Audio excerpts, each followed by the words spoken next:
All right, all right. How's everyone doing? Good?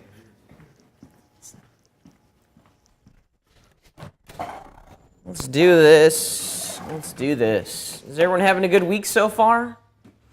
Yeah? Good? Not so bad? All right. Good, good, good. I'm glad everyone's had a good week. It's Friday, so within a couple hours we'll be celebrating the beginning of our weekend. But before we jump into the awesomeness that is our weekend, we have a couple important ideas and concepts that we need to discuss today. We're going to shift gears a little bit. Last week, or over the last 2 weeks, we spent a lot of time really focusing on the fundamental ideas of making something very, very big, like a house. And in every sense, that's a perfect portfolio piece. The last 2 assignments have been really geared towards your professional portfolio. I've chosen the projects that we're completing in here specifically to give you guys a lot of imagery that you can put in a portfolio and start showing people after this class and continue as you continue to hunt down these open leads in the job market and get some really great opportunities. This week we're going to change gears a little bit and focus on something very, very small. Today we're going to be studying the art of product design, and this is another one of those exploding emerging markets inside the computer graphics imagery. Product design is exciting. If you look at the imagery that we're bombarded with every day out there in the advertising world, I'd say a good 95% of it is all computer generated. Much like the architectural industry, the product visualization industry has really kind of glommed on to the art of computer graphics. I'd say within maybe the past 5, maybe 6 years. The technology, like the ArcViz guys, has gotten to the point where we can create very high quality results quickly, inexpensively, and produce a whole series of renders that would be very difficult and expensive to create if these were actual photographs. This week comes the rite of passage. Everyone has to do it. Everyone muddles through it. It's the infamous cell phone project. Bum, bum, bum. We're making a cell phone this week. Yeah. It's not ridiculously hard, but it's probably going to be the hardest thing that we've done this semester. Okay?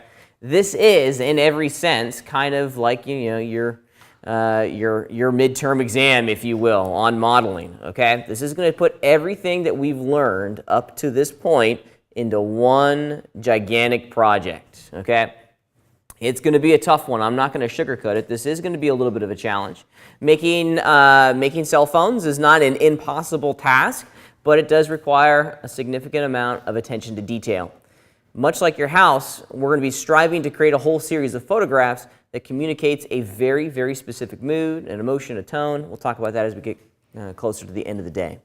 If you hang out in the lab, I know a lot of the folks, the student tutors over in the lab kind of commiserate, when we get to this time of year, because you guys are going to have a bunch of questions as you tackle this very challenging model. Okay, this is going to be the most difficult model you've made all semester. So it's really going to push you to your extremes.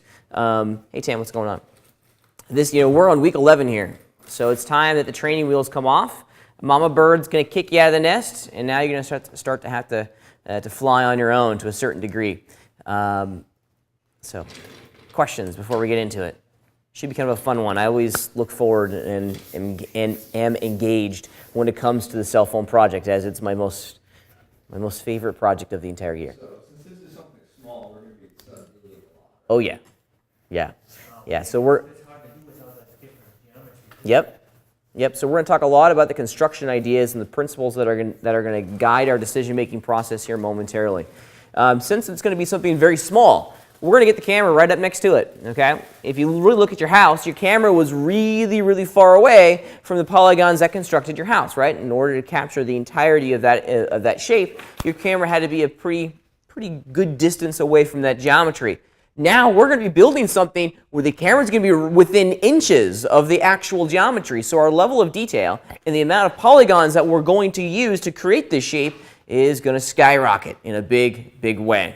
Now the audience is absolutely going to see every single polygon. So it's important that we kind of revisit the subdivision surface modeling technique and revisit those ideas and concepts that will yield us a much high quality result.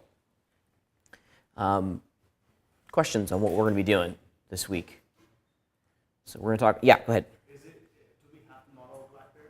No, we'll look at the details here in a minute.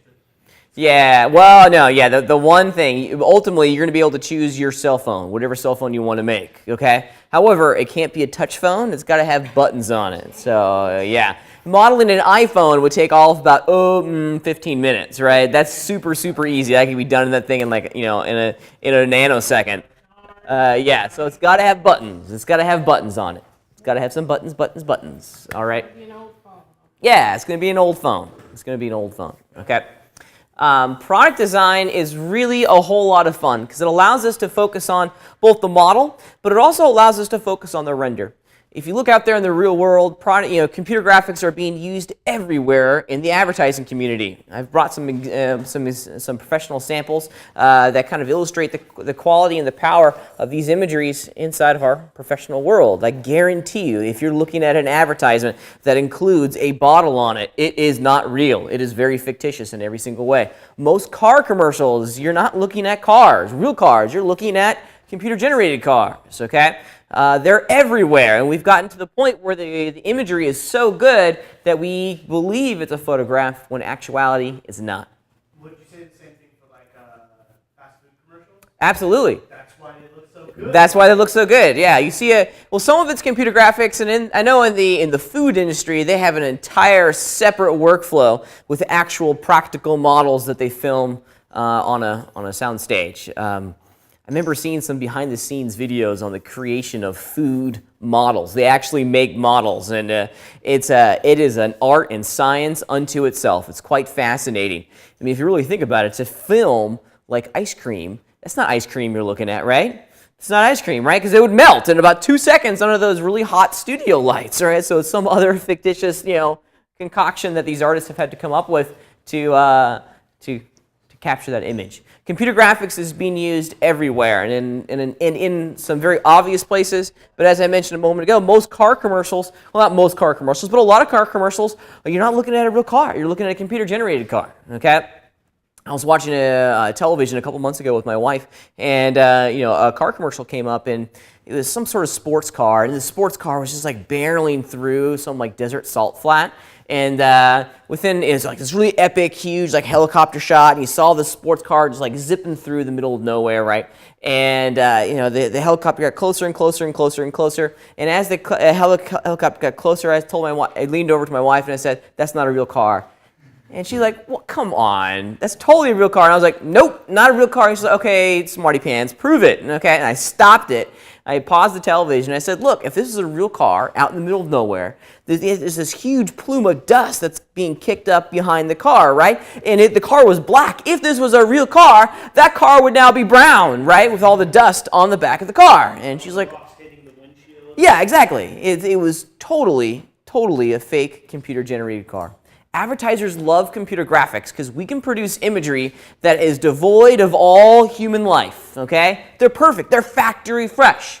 Case in point, if you go over to the Apple website, I just happen to know, beyond any reasonable doubt, that what you are seeing here, all these, are those pictures? No. Those are models, and actually they're made Moto. Those are all Moto models and Moto renders. Okay, one of the product designer or one of the product designers down at Apple is a Moto user, which is pretty great, pretty awesome. Okay, yeah, they're everywhere. They're everywhere, right? And they're beautiful, beautiful pictures and beautiful renders. Okay. Now, if you want to really kind of take a step back and look at some of the reasons why the product design guys are really kind of grabbing onto the art of or the CG world, let's go back over here. Something like this image down here at the bottom, would that be very easy or very difficult to produce in a studio? It'd be pretty difficult, right? If you look at the way all the fruit and the flowers and the leaves are positioned inside that scene, that would be pretty difficult to stage with actual pieces of fruit, with actual leaves, right? With computer graphics, it's very easy for me to make a leaf stand perfectly straight up. I can create a false kind of reality inside the computer that is very difficult to achieve on a studio with traditional photography equipment, okay? In addition, do you see any fingerprints on the bottles? No. Do you see any dust? No. It's all factory fresh. It's devoid of any sort of human interference whatsoever. And advertising agencies love this, right? Because that makes their images, makes their products look perfect. And also, it's easier to use liquids. Because if you're trying to get the liquids to look just like that and see... It's tough. It's tough. In addition, we can also put our render camera, our computer camera, in more extreme situations and locations than an actual camera can go. I can put my camera right up next to, let me scroll up for a second. I can put my camera right up next close to one of those Coke bottles, like this thing up here, okay? I can put my camera within inches of my computer-generated Coke bottle and produce a perfect render in a couple seconds. If this was a photography studio, I'd have to get some very fancy gear, some very fancy lights. The price that, to take that picture goes up and up and up and up pretty quickly, right? If, traditional still photographers are not inexpensive, and doing this type of imagery is very cost prohibitive. It really is. Every time you change an angle inside of a traditional studio environment, you have to move the lights. Not so in my world, right? In the computer graphics world, I can change angles and take pictures from a number of different perspectives inside the computer and not have to have as many different lighting setups. I can manage the lights a whole lot easier in my computer than I can out there in the real world in a studio setting. So advertisers love computer graphics for their product work. This is something that I do a tremendous amount of. It's a lot of fun, and it allows us to flex our muscles with detail and hopefully produce some really cool imagery. Our cell phone this week is going to be a two-part project, okay? It would be an overload if you guys tried to do everything in 1 week. So we're going to break it up into two phases. The first phase, we're going to spend all of our energy talking about the geometry and the modeling. So if you think, most of today is going to be modeling focused as we talk about the importance of loops, the importance of structure, and the importance of planar volumes. And we'll talk about each one of those ideas here momentarily. Next week, we're going to take the geometry that we've built over the next 7 days, and we're going to make textures for them. So we're going to talk about how to create lumigons and how to create high-quality textures that will render correctly to yield us these really neat results. We'll also talk about some environmental effects that will help our little products pop off the screen, because ultimately what we want to craft here are renders that look as though they were taken in an actual photography studio. Okay, pretty cool, huh? It'll be a lot of fun. I think you guys are going to dig it. It's going to be a fun project. Is it going to be a challenge? Absolutely. This is going to be a tough one. I don't want to sugarcoat it and make you guys believe that this is something that you'll be able to do in an hour, okay? This is not that project, okay? However, if you spend the time and you really invest in this project, you're going to produce some imagery that is stellar, something that you'll absolutely want to show people. Let me tell you, there is a ton of product design work out there in the real world, okay? Most of the freelancing gigs I do, product design, okay? Product design, because there's, if you take a look, the soda pop guys are such a great example of that. About every 30 to 45 days, they release a brand new advertising campaign that that introduces a whole new brand of images that inspires us to go buy Coke. Okay, the product guys are changing their imagery all the time, so there's a tremendous amount of work out there, and there's also a lot of products being released all the time that need brand new marketing materials and renders. So this is an exciting field to jump into, and one that's worth slowing down and studying and really kind of taking a look at. All right, questions? Good. All right, so homework's going to be our cell phone. If you look at the homework tab on the website, you can kind of get a good understanding of what all this looks like. Okay, this is going to be due week 12. So the geometry is due next week. Okay, as a small, subtle reminder, yes, we are having class next Friday. Okay. It would behoove you not to miss next Friday's lecture and content, okay? The texturing portion of this assignment is going to be as challenging as the modeling portion of this assignment. So don't be inspired to start your spring break a couple hours early. Please make sure you come to class next week. There's going to be a lot of important things that we're going to cover and discuss. However, the next Friday, after that, spring break, baby! Woo! All right. Any big plans for spring break? Nice, SoCal, very cool. Very cool. I'm working almost the entire spring break, so it's not really much of. My spring break is I don't get to teach. That's my spring break, is I don't have to stand in front of you guys and talk for a couple hours every afternoon. All right. So I've brought some samples of some very successful student projects in the past. You're free to make whatever cell phone you're excited about, and I've seen just about every cell phone flow across my desk. So you can do the old school brick style cell phones like they have in the center. You can do the modern ones. It doesn't make a difference to me as long as it has buttons. Okay, it's got to have buttons, buttons, buttons. None of these touch phones. Okay, because as I mentioned, that would be a ridiculously easy modeling assignment. So could it even be just like a phone?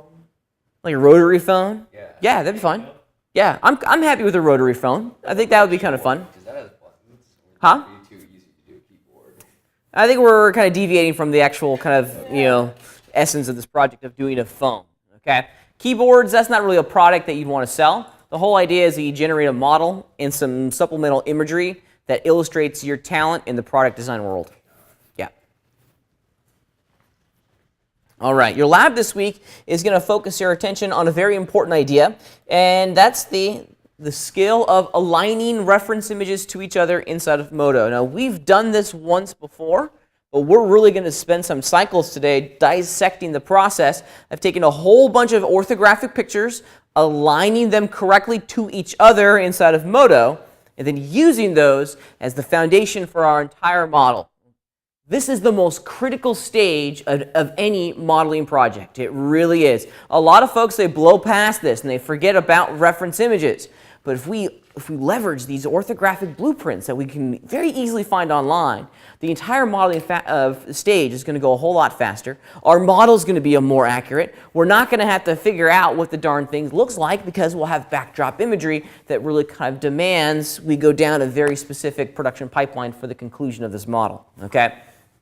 So we're going to be talking about this alignment idea here very shortly. Your lab exercise is to take all this image that I've given you, this cool little medieval cannon, and align all the backdrop items together, okay, to each other, and then create a very, very, very simple model of this cannon. If you spend more than 10 minutes on this cannon, you've spent way too long on this cannon. The object is not to model a cannon, it's just to align the images correctly to each other, okay?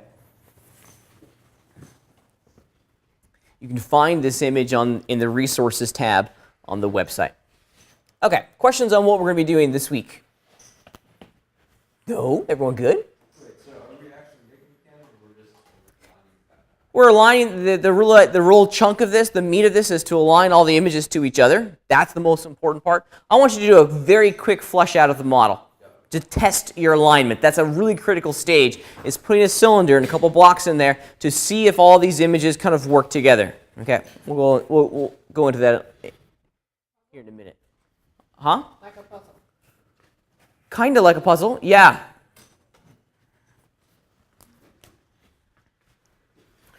All right, other questions before we get going today? Okay, cool. Then let's, well, actually, before we go any further, there's one link that I want to kind of direct you guys towards in the Resources tab. There's the imagery for our lab assignment, okay? And then down in the links section, there's two things that I've added. A link to Modopedia. This is a website that I made, last summer, or maybe even the year before that. It's just designed to take all the free video tutorials in Modo and put them all in one place, okay? So use this as a fantastic, I think it's a really great reference for how a lot of the tools work inside of Modo. Check it out. It's a lot of fun. It's a pretty easy to navigate website.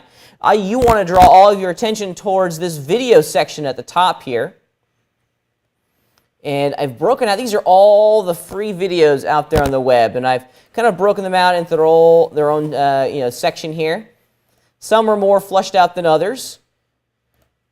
Some of these videos I've made, others I haven't made, so there's a lot of stuff out there. I think specifically for this week's conversation, this subdivision surfaces section is going to be of value, absolutely. So make sure you use this. It's a great learning resource. This is just a place to keep all of the stuff in one place. I know it's difficult to find learning resources on Modo, especially the free ones. This is supposed to be a kind of a repository of all of the fun stuff out there on the YouTubes. Okay, I mentioned a moment ago that this week's homework assignment is going to inspire you to choose your own cell phone.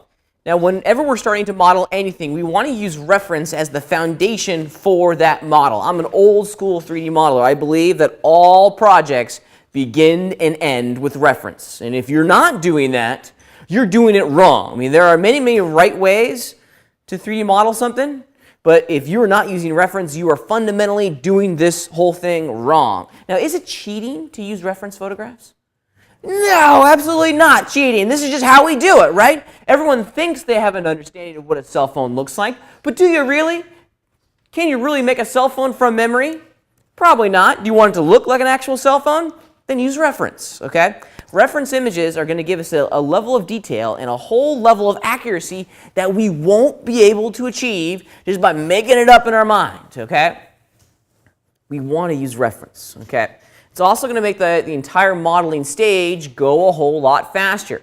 We'll see the spatial relationships between all the buttons, the screen, the body. We'll be able to see the distances between all these elements and much more quickly get to that end result, okay? Trust me when I say this, you're going to model 8,000 bazillion times faster if you use reference as backdrop images in Modo, okay? I use backdrop imagery for everything. It's an important thing, an important stage of my entire process. To be honest with you, you almost have to be like a little mini subject matter expert on whatever it is that you're building out there. Because how else are you going to be able to accurately construct something that exists out there in the real world if you're not using and leveraging the power of reference at the beginning of your modeling process, okay? So I practice what I preach. Let me show you some examples. I kind of go a little bit crazy. Yeah, I go a lot crazy, actually, with my reference. I try to find as many different reference objects as I can. For example, here's something that I'm currently in production on. I'm building this really cool Conestoga wagon as part of some imagery for the school. If you look back at the original logo for a school, it was like kind of this cool Conestoga wagon coming up over the hill. It's like this old-timey frontier wagon, from 1916. I think that's when the school started here, so almost 100 years ago. We're about to celebrate our centennial anniversary very, very shortly. Well, I'm doing some imagery and some 3D models that will hopefully ultimately go out and be manufactured for that centennial kind of celebration here shortly in the next couple of years. So this is the first phase of the model itself. But how did I get there, right? Well, I got to have some reference image that's going to make my entire decision-making process go a whole lot easier, right? I just can't make this up. I want my Conestoga wagon to look very similar to the wagons that actually existed. So if you look at the reference that I collect, first off, everything gets thrown into its own folder, okay? And this is really fundamentally me just doing some investigative work on Google, trying to find as many different photographs of as many different wagons as I can so that I can start weaning really important conceptual and practical details from these objects. From the photographs, I'm going to be able to understand how this shape really looks and a lot of the details. Where the board's going to go? How's it made? Where are the metal bits? Are there bolts? Are they screws? Mortise and tenon joints? These are all questions that I need to answer and questions that the reference will tell me. Okay? It's great. I love it. You also start to kind of conceptualize and understand the shape when you see it in photographs. Seeing plans and two-dimensional blueprint drawings is one thing, but seeing a three-dimensional photograph is a completely different. And I can almost guarantee you that you're going to understand the purpose of those lines and the blueprints a whole lot more quickly when you see a photograph of it. So you want to try to find as many photographs of this object as you possibly can. It will help. And let me tell you from experience, blueprints are fantastic. I use blueprints for just about everything, but blueprints lie. They really do. They're inaccurate. These are drawings that were made by a human being, and oftentimes human error is infused into something that one would imagine is accurate, but it's not. Okay? Blueprints lie to you. Okay? They really honestly do. So we need to have a whole series of photographs to supplement any sort of orthographic blueprint that we find on the web. And I get blueprints for just about everything. I think I've shown you the HMS Victory project that I'm working on, and you know, I have all. I mean, this is crazy. These are all the photographs that I used, that I have used for the construction of this model, and it's been invaluable. And the darn thing is sitting on a dry dock over in England, so being able to get actual photographs of the actual ship really helps me figure out what some of these details in the blueprints really are. So you got to have it. Photographs, must. Blueprints, also a must. Blueprints are a little bit more difficult to find. Go ahead. Did you have to buy blueprints? For this particular ship, yes, I did. I bought a book, and I ripped out all the pages in the book, and I scanned all the blueprints. And yeah, I got blueprints for just about everything on my boat here. The bell, here's all the cannons. I mean, it's great. And then I have every single one of the profiles for the entire ship. And I used each one of those profiles as backdrop imagery in the actual construction of the model. So in every sense, what I've created is probably as close to a real-world analog, or not an analog, is a real-world digital version of the ship. Okay, it's very, very accurate. The blueprints gave me that accuracy. Finding blueprints can be a little tough, but ultimately what we're after are orthographic images. Now, orthographic images are, and let's go back to, let's find one here. Yeah, there's an orthographic image of the front of my little ship that I'm making, the HMS Victory. An orthographic image is a photograph or a blueprint, a drawing that captures this image without any perspective in it. Okay? Ideally, what we're trying to find here are orthographic images that describe our object from at least 2 of the required 3 angles to make an object from it. So we're looking for 2 of 3. What are those 3 angles that we need? The top, front, right side. You got it. Top, front, and then just side. And just side. Okay? Those are the 3 angles that we're going to need to have. We need to have pictures of 2 of those 3. Okay? 9 times out of 10, finding imagery from the front and the side is usually what you're going to get, right? On something like something big like this, or something like a car or an airplane, chances of you finding a top image, very, very small, right? Why?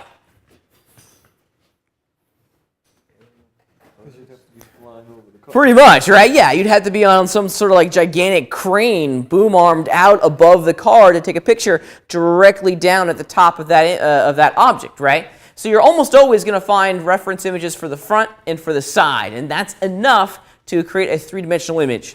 Now, if you only have one orthographic picture, it's not going to work, right? You'll be able to trace the profile of it, but you won't be able to establish the depth or the width of that object. So you got to have 2. 2 of the 3 are going to get you going, okay? Sometimes we have to kind of conceptualize what the image looks like from the top. Very rarely do we get all 3, but sometimes, every once in a while, we do, and then it's like a gold mine, okay? You're also going to want, yeah, go ahead. So like on something large and very complicated like this ship to be built, it would make sense to use as many reference backdrop images as possible. Absolutely. You want to get as many different reference photographs as you can. You want to try to get some orthographic ones that you can model to, but then a whole bunch of photographs that describe in more detail some of the more detailed pieces on the object. So it makes sense to like place as many as you can find within the sea. Well, we've got to be careful. As long as they're orthographic. Is this an orthographic image? No, because this image includes perspective. All the lines in my little Jeep here are going towards that vanishing point within inside of the photograph, okay? Orthographic images are flat, okay? This is an orthographic image, okay? This is bad. We don't want to use something like this as a backdrop item to model to. This is an invaluable photograph for me to include in my reference collection.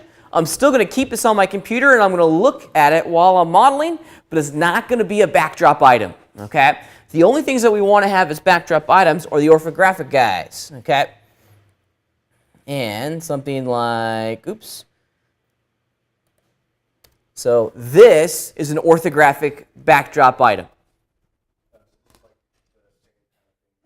See if you could change the view to like Yes, Absolutely, absolutely. If you have a number of these, you're going to be able to switch from the front view to the side view to the top view and always see the correct imagery that describes that model from that angle. We'll get to that in a minute. Absolutely. All right.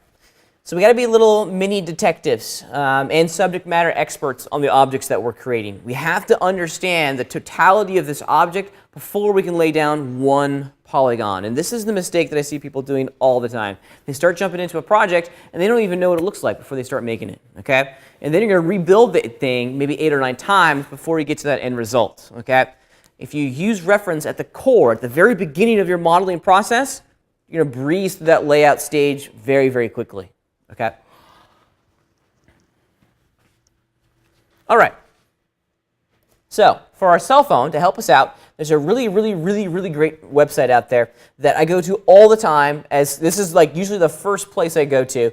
It's called the-blueprints.com, and I've linked to it in the resources section on renderography.com. Okay, and this is a fantastic library of blueprints. That's all it is. It's just blueprints, and they have a blueprint for almost everything on the face of the planet. It's quite amazing.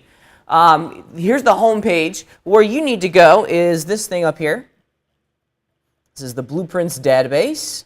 Okay, and then once the page loads, you're going to be presented with a whole series of categories, and look, ta-da! We have an entire category for cell phones. Woo! Awesome. Rock and roll. This is precisely where we want to begin. Bookmark this website. I find the content in this website phenomenal. Phenomenal. Okay? It's important to note that there are two different levels of inside the website. You do have to sign up. It's absolutely free. If you want to download the high quality imagery, you have to sign up. You can log in and download all the photographs, and they're great. Okay? That's all free. If you want, there are vector drawings of a number of these illustrations that you can pay for. You don't have to do that, and I would encourage you not to do that. You're not a place in your skill where that would be of benefit going forward. Okay? So keep that in mind. They're going to try to want to sell you these vector drawings. Let's go into the phone category. Oh, and bookmark this because this is a great place to draw some inspiration and to find resources for your final project. Okay, your final project in here is going to be a model of your choosing. Could be a character, could be a tank, could be a spaceship, could be a product. I mean, it doesn't really care. It doesn't really matter to me. But this is a good starting point for whatever it is that you're going to be creating for your final project. I come here for just about everything. This is the first place I go. Here's the phone section. They've categorized them all into a whole series of manufacturers. And I don't know here. What am I going to go? So you're not allowed to go into the Apple category because that'd be like 2 seconds worth of stuff. Yeah, sorry guys. Let's do Samsung. All right. So what we're looking for inside of this library are images that have as many of these columns checked on. Front, top, right, or rear, and side. That's what the FTRS is. We want as many of these checked before we commit to it. In addition, we also want to make sure that this number is as high as we possibly can get it. Okay? The more pixels in the photograph, the more detail that you'll be able to wean and model into your final design. Some of these images on this website, very low quality. Some of them are quite good. Here, you can see that this one's actually one of the vector ones. This one you have to pay for. All the photographs are free. All the vector ones you got to pay for. So we're going to be using photographs for everything that we do. All right, and I don't know. What am I going to do here? Let's do, what's this one look like? C100.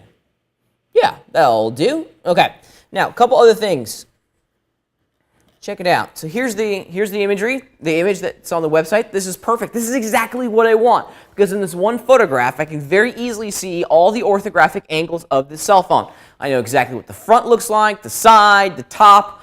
Wow, this is great. This is something that I can model with. Okay.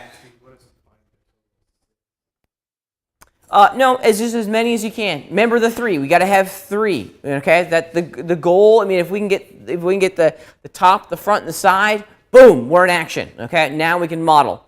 At the very least, you need to have the front and the side in order to make something accurately. However, one small quick thing. I want you to pay really close attention to the original image dimensions value down here. Saying it's 435 pixels by 1125 pixels. If we look at the image in the browser, are we seeing the full quality image? Is that 435 by 1125? No, certainly not. Okay, this is a scaled down image of a much higher quality image. So you get a download image right there, or download full-size image. Okay, this is so weird. 2.3 people are downloading this thing a day. Okay, crazy. Interesting. So you got to make sure you download the higher quality image before you start modeling. I've seen a lot of people that just like right-click on the image and do like save image as. Don't do that, okay? Because you're going to download the image thumbnail. Let's do downloads full-size image. Yeah, it's going to make me log in. Here we go. Ah, there it is. There's the full-size image. That looks fantastic. And now I'm going to save this image and I'm going to put it on my desktop.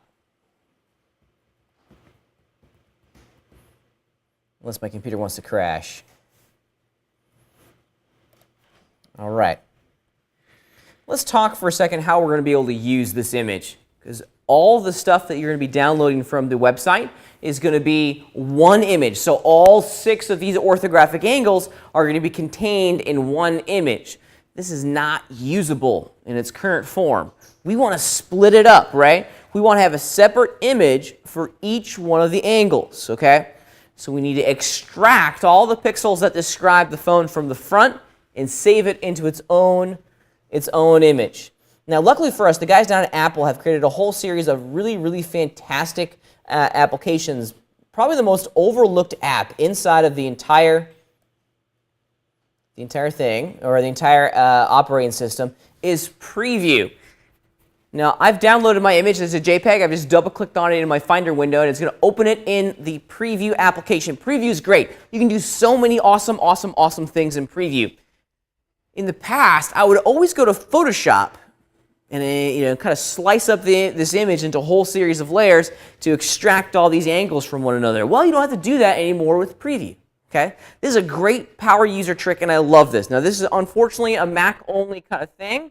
I'm sure you could do something like this on Windows, but honestly, I haven't touched a Windows machine in probably 6 or 7 years, so I'm a little out of touch with that world. But in Preview, check this out. This is so rad. Preview allows you to make a selection. So I got my little cursor here, and I'm just going to drag a box around the front of my phone, something like that. Now, I'm just going to simply copy all of the pixels that are on the interior of that box. Copy them. And then, here's the cool thing. File, New from Clipboard. So all the pixels that we just copied from that selection are going to be included in its own separate image once we do File, New from Clipboard. It's great. And there it is. Now I've extracted the front image from the rest of everything. Is this just for the Mac? Just for the Mac. I would hope that there's something like this over in the Windows world. If there's not, here's a reason to buy a Mac. Huh? MS Paint, yeah. One thing, however, you want to make sure that you save this new image. Okay, so I want to save it. And I'm going to just call this phone front. Please make sure that you name all of your reference images accordingly. Okay, it'll help over in Moto. There it is. There's phone front. Let's just grab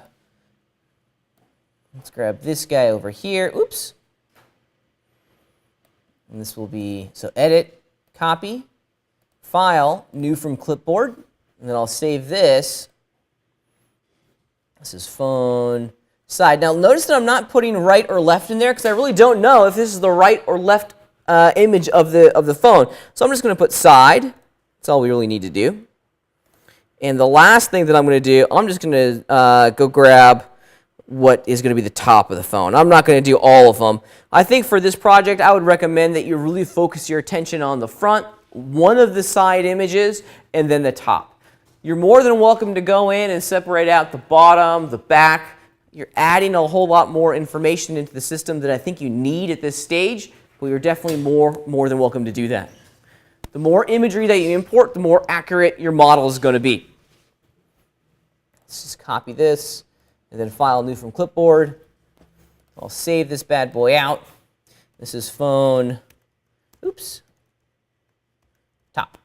All right, now that I have all my images separated out, let's go over to Moto and start playing around a little bit.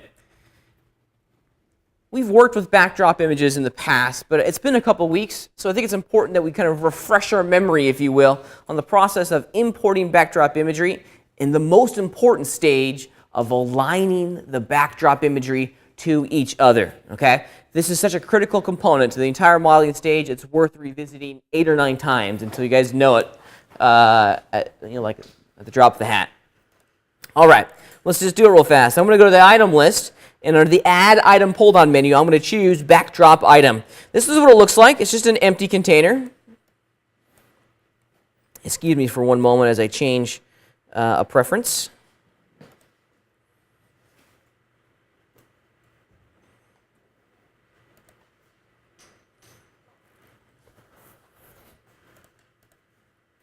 Just turning off my trackball rotation. Okay, so there it is. That's all a backdrop item really is. It's nothing more than a container for an image. So let's put an image in there. How do I place an image in one of my backdrop items? Go to properties. Properties, you got it. Properties. And then specifically, under the backdrop vertical tab, there's a backdrop section that includes an image well. So let's click on the word on the image well, and it's going to bring open your clip browser.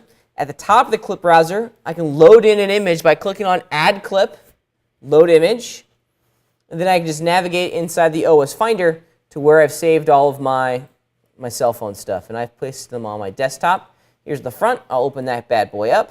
Boom, there it is. Lovely. Lovely. Fantastic. Okay, let's be good stewards of our scene and name our backdrop item. Okay, I find this incredibly important. Because if they're all named backdrop item number 1, you're going to get confused as to their role inside your scene. So let's just call it, I always do ref front, so I know that this is a reference item, and it captures my phone from the front. All right, let's add another one in, because I got 2 more that I do. Backdrop item, let's load it in, add clip, load image. Let's go grab the phone from the side. Aha, okay, let's rename it.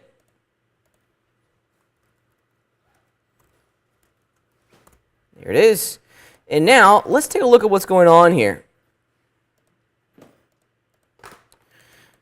Problemo, right? What's happening? Look very, very carefully at where the computer is automatically placing and creating these backdrop items in my 3-dimensional scene. Where are they going? The origin, right? They're automatically going to be placed at the origin. And all of them are going to have the exact same orientation as each other by default, right? So in essence, what we've created is, here's the front image, and then when I created that side image, it put it in the exact same spot, okay? Now, we need to make some changes to my side reference image. Let me go grab it in my item list and travel to its backdrop tab. Now, this is what we need to change. It's this projection type. This projection type is going to define which orthographic viewport in Moto that this image is going to show up. Because ideally, what I really want to do is that I want to be able to switch my 3D viewport to look at my scene through like the right or the left, and then see only this image, okay? This is another really cool thing. I love this. So I'm going to change my projection type here from front to, let's just do right. Now, the moment I click on right, watch what happens inside of my my OpenGL viewport. Boom, the computer automatically rotates it for me. Aha! Great. Love this. You should very rarely be forced to rotate a backdrop item. If you're changing these projection types, the computer is going to do 90% of the work for you. All right. So what we've gained is the correct orientation of the photograph. And if we look at my scene from the front There we go. Let's just look at my scene from the front. Boom. Now we're only seeing the front image. We're not seeing that side image at all. Rock and roll. If I was to change my OpenGL viewport to look at my 3D scene from the right, boom, there's just the right one. Awesome. That projection type is going to orientate the image, and it's also going to filter all the backdrop items based on what view you have inside of your three-dimensional scene. It's great. Okay. Let's get that last one in here. Let's get top in. So add another one in. Backdrop item. I'll go to the backdrop vertical tab in my properties bar.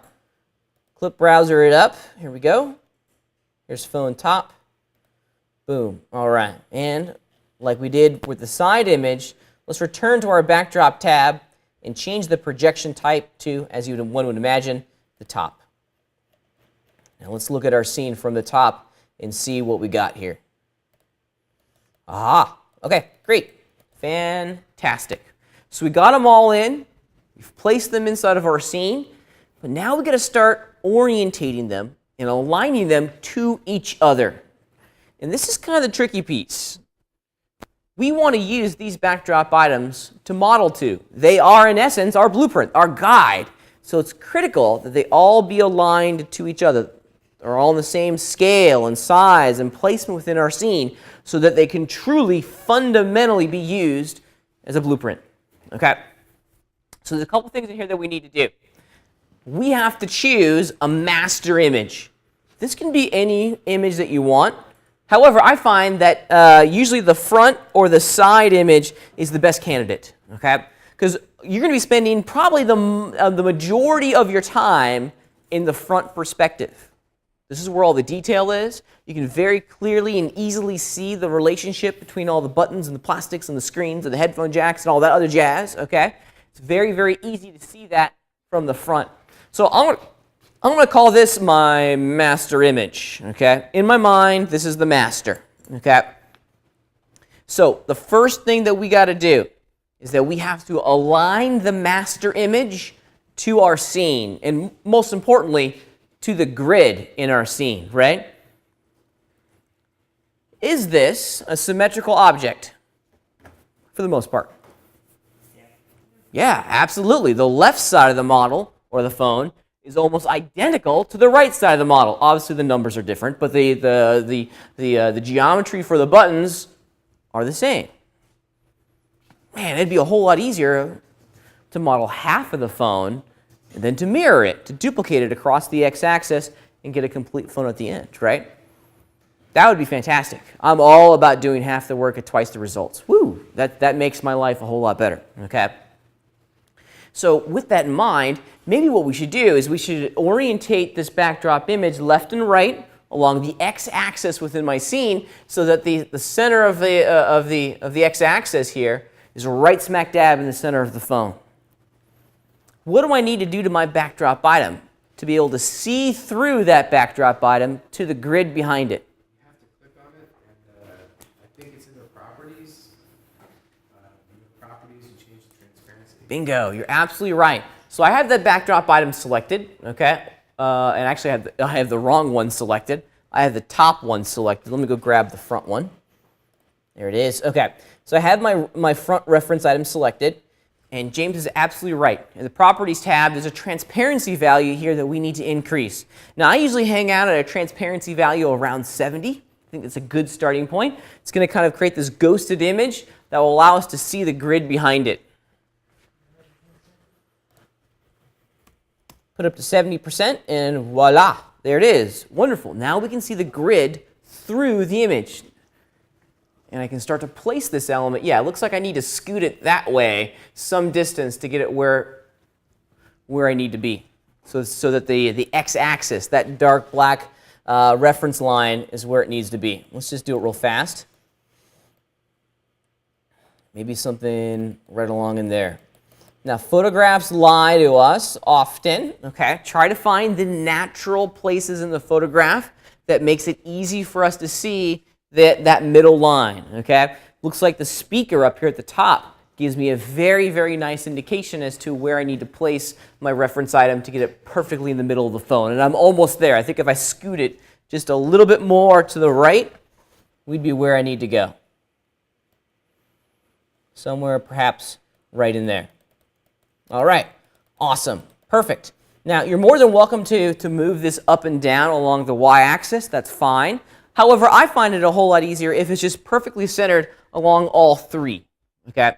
Primarily for the master image. If the master image is in the front, I need to shift it left and right to get centered along the x-axis, and mission accomplished. All right, so master image, done. In your mind, you're not touching this anymore. It's done. You're not ever again, you are not to touch this thing, okay? Because if you start messing with it after you aligned another image, you're going to get into this endless edit loop, okay? You have to leave this one as is. This is locked. We're not going to touch it again, okay? Question? Yeah, if you were lining up the side ones and you had 6 images to work with, you try to move it to exactly the edges of the phone. Yeah, absolutely. Like the exact outer edge. The exact outer edge. And we're going to test our alignment here in a minute, and I think that test is going to be helpful if you're using all 6.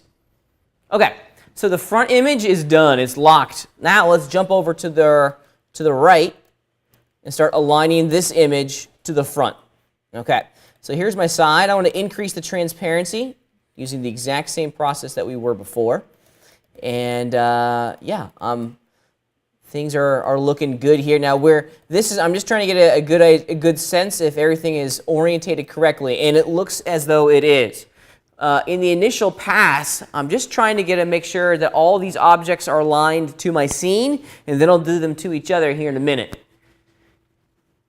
Your photographs all need to be facing the exact same direction along the z-axis. Now look at my picture here, okay? From what you see on my screen, which part of the phone represents the front of the phone? Yeah, the gray side, right? Makes sense? If you go back to that front image, that whole idea is kind of reinforced. Yeah, there it is. All the buttons are gray, right? So we can extrapolate that, this is facing the positive z-axis. So the gray parts of the photograph represents the area where all the buttons are living. Yep, actually I can start to see some of the buttons right in here, rock and roll. So this photograph is perfectly aligned to the scene, right?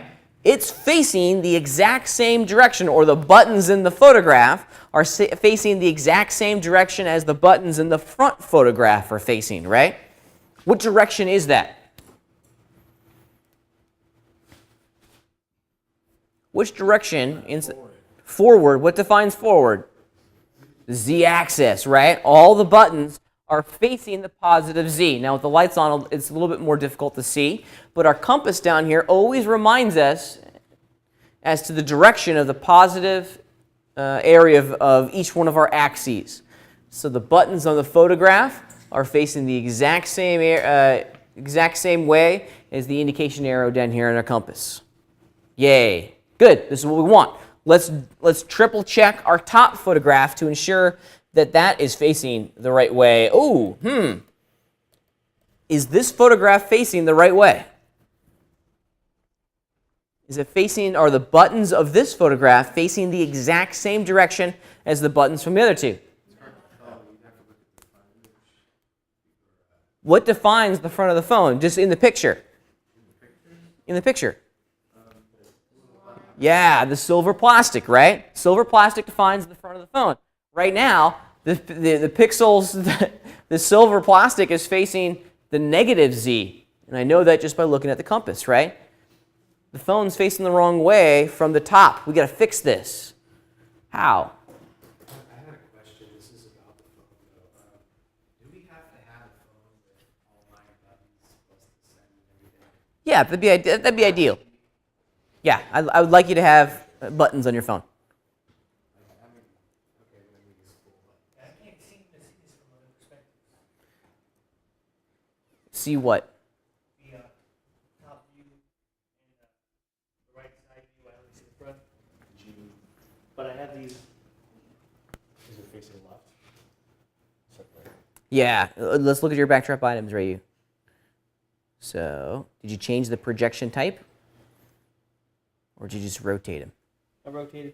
Ah, you're not supposed to rotate them. Changing the projection type, because this is what we're trying to avoid, right? We want to see them in each one of these perspectives. So yeah, you got to unrotate them and then change the projection type.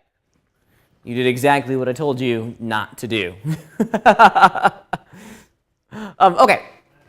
So how am I going to reverse this image and get the gray plastic of this phone facing the positive z-axis?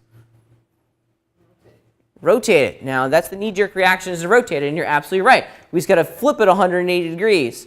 The guys down at Luxology are pretty smart. They're pretty smart, okay? And they've thought through this entire modeling process, pretty intensely. Let's go grab the reference item that describes the top of our phone, and check it out. We have a channel down here called flip. I always see if this flip option gives me the result that I'm after. Watch what happens to my phone. Boom. Now, did it flip it the way I wanted it to flip it? No, it didn't. Unfortunately, in this particular situation, it didn't flip it the way I needed to. So this is probably the only situation where I'd physically have to go in and rotate the image 180 degrees. Let's just do it real fast.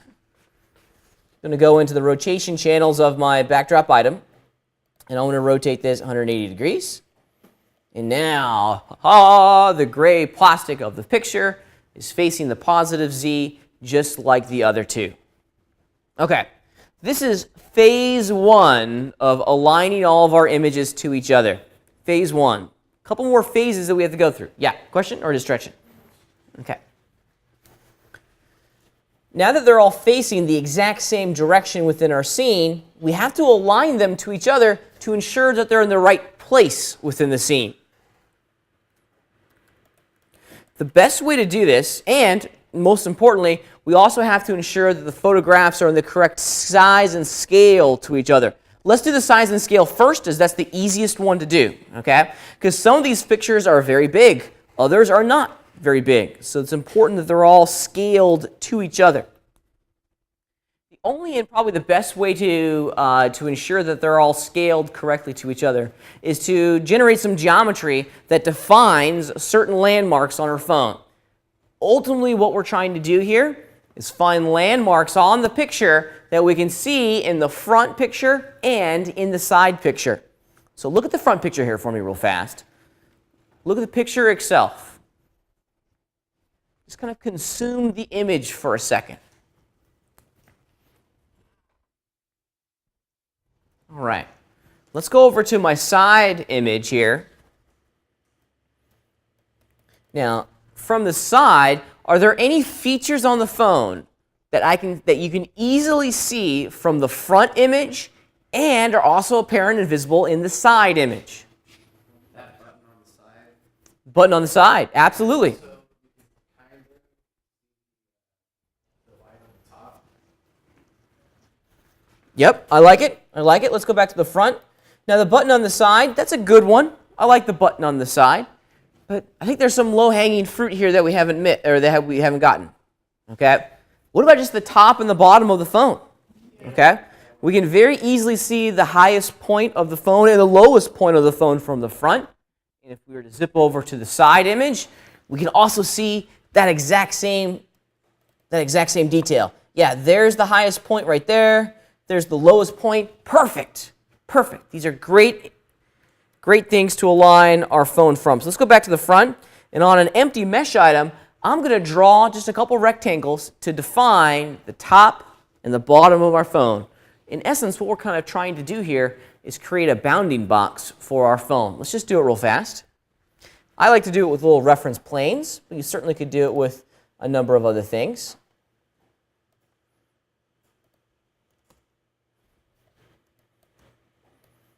There we go. Okay. So in my brain, I'm saying to myself, okay, the location of the top, or excuse me, the bottom of this rectangle represents the topmost point on the phone. I'm going to copy and paste this one. Copy, paste. I'll grab the move tool, and I'll take its friend down here to the bottom. So now the topmost edge of the reference cube represents the bottommost edge of the phone. Awesome. we can't see the reference photographs in the orthographic viewport, but we can see geometry. So if I make it three-dimensional geometry just by extruding it, there we go. I can zip over to my side and see precisely how large I need to scale that side reference image. Because now I can see the top and the bottom of the phone when looking at this from the front. Awesome. So what do I need to do to my side image here? Need to make it a little bit bigger. You got it. So let me go grab the side item. And I'm just going to use the move tool initially and kind of center it within the bounding box. And then I'm just going to scale that bad boy up until I'm as close as I can make it. And I think that right there is good enough for government work. Yep, I like it. Good. So we've aligned the front image to the side image. Mission accomplished. Now we have to align the front image to the top image. So we're always going from the master image to one of the other reference images that are inside of our collection. Master to side, master to top, master to back, master to bottom, okay? Everything gets aligned to that master image as it's the only thing that's not moving, okay? That's not being changed and edited inside of my scene. Okay, so let's go look at the top just for a second. Now, from here, what can we easily see in the top picture that we can see in the front picture? Yeah, the width, the sides of our phone. Great, let's do it. So let's jump over to my front image now. And I'm going to recycle these reference planes. Just going to rotate them 90 degrees or so and position them where I need them to go. Somewhere perhaps right in here. Yeah, right about there will do. And vice versa for over here. Now, I'm going to the widest point here because you're always going to see the widest point from the top. There it is. Awesome. And voila. Oh, look at this. Look what do I need to do to my top image now? Yeah, I need to scale this sucker up pretty intensely to make sure that the picture, this top picture matches the size and scale of the details of the front picture. Let me just grab it, hit the scale tool, fire it up some.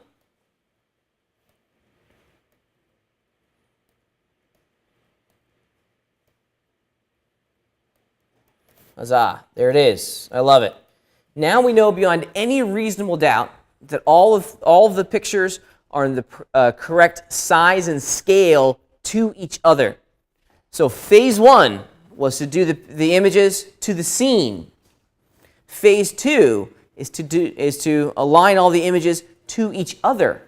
And now phase three is to place the images in their approximate position within the scene to give us the result that we want.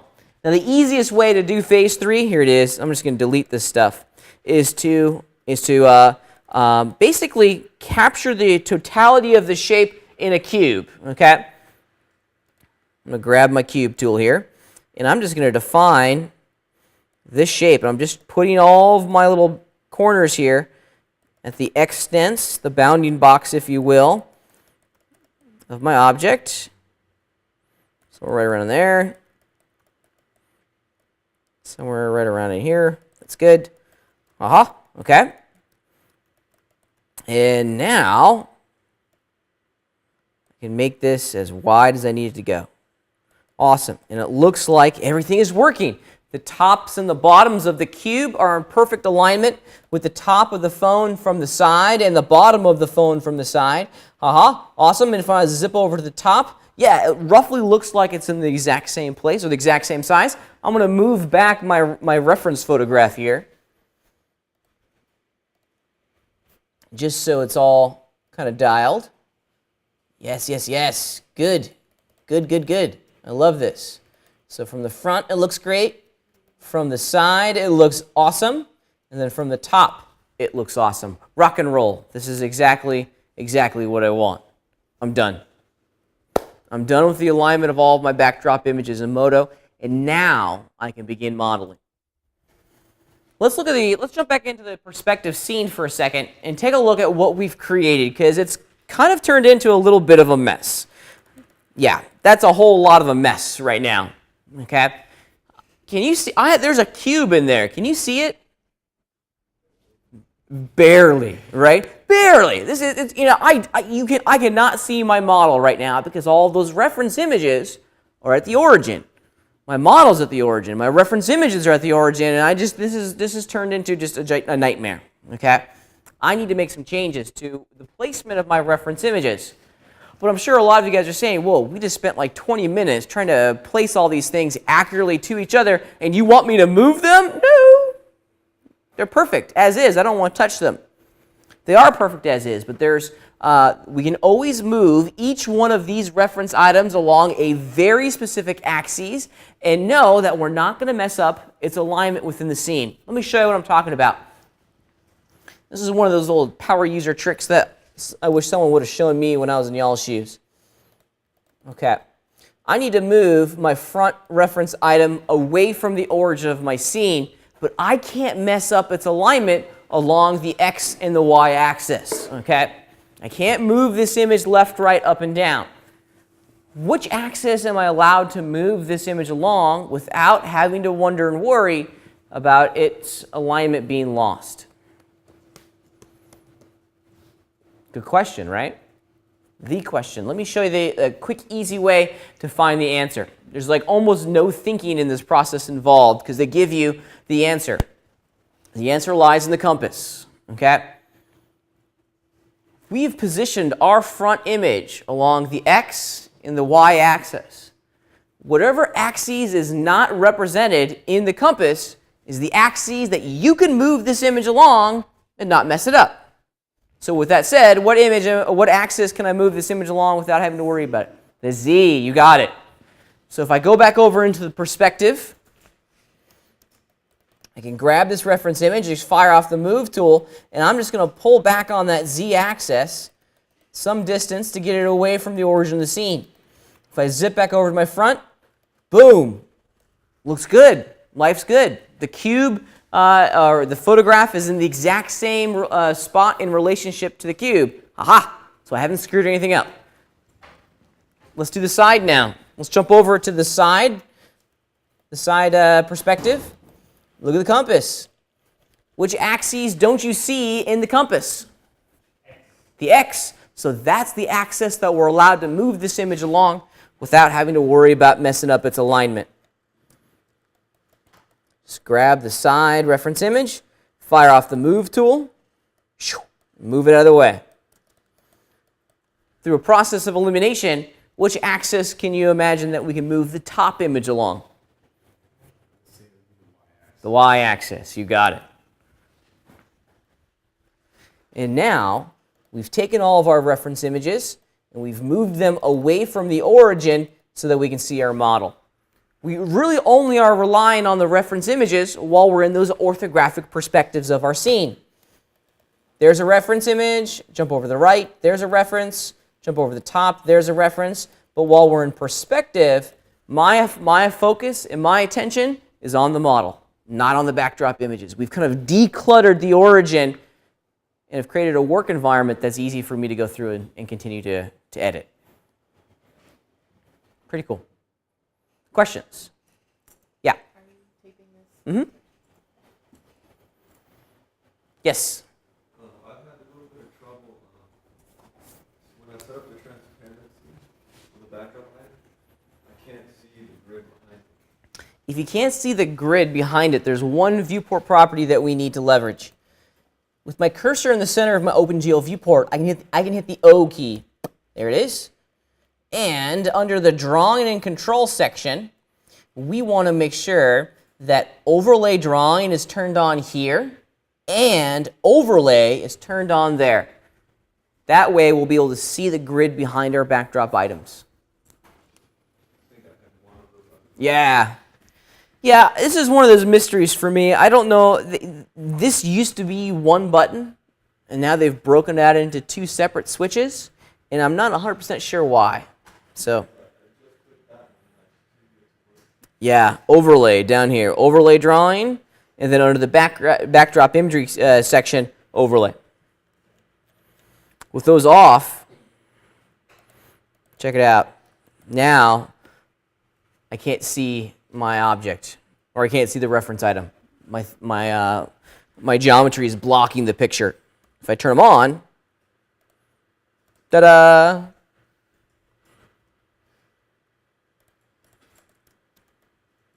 Life is good. All right, questions on this all-important critical stage of our project. I missed what Yeah. section you were in.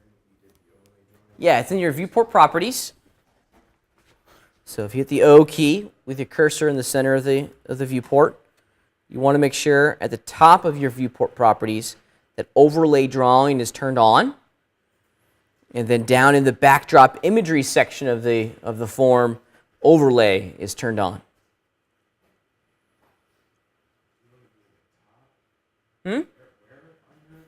I'm in my viewport properties.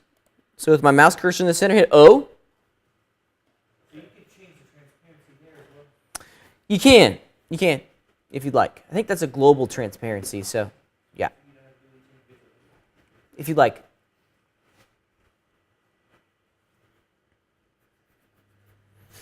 All right, other questions?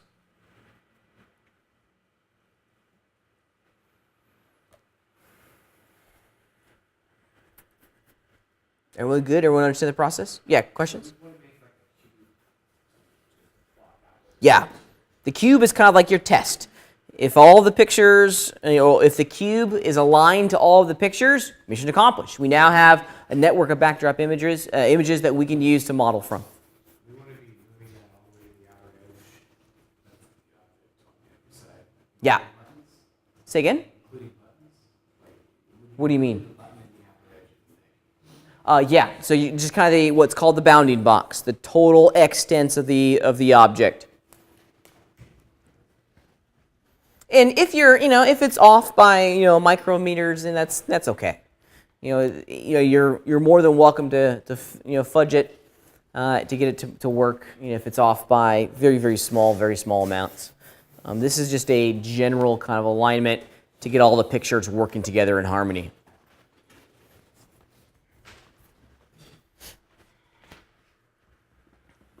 Okay, other questions before we move on? I'll tell you what, let's just take a break.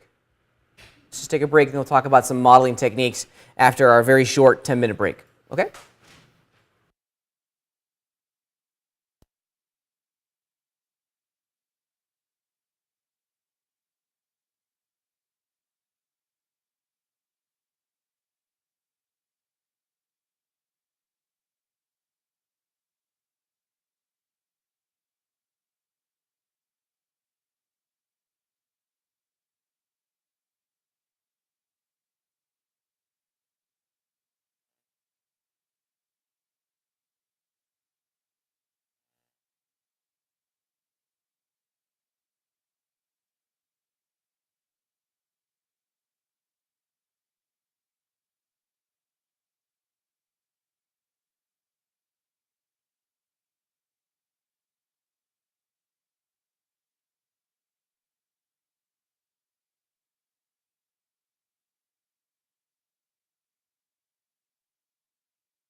Okay.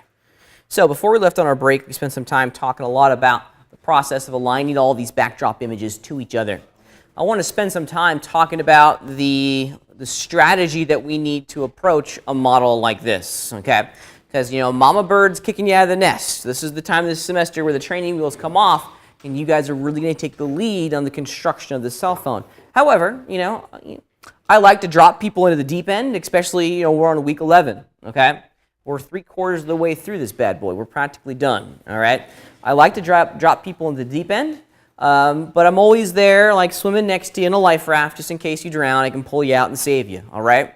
So my way of ensuring that you have a life raft is by talking and exploring the strategy that we need to kind of go through and the big picture concepts that we need to tackle before we go and start doing the detail. Yeah? I flipped the image and I rotated it. I did both, and it's still not showing up from the back. Did you change the projection type to rear? Do you have to? Okay. Yes. That's what I didn't do. Yeah. I got it. Cool. All right. I'm a big fan and advocate for modeling in stages. We're going to do this in passes.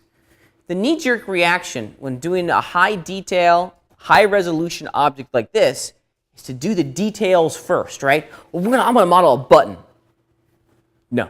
We're not going to model the buttons first, right? What's the first thing that we're going to focus our attention on? Basic shape. Basic shape. We have to define the outline of this object in 3 dimensions before we really can go in and start defining all of the details of it.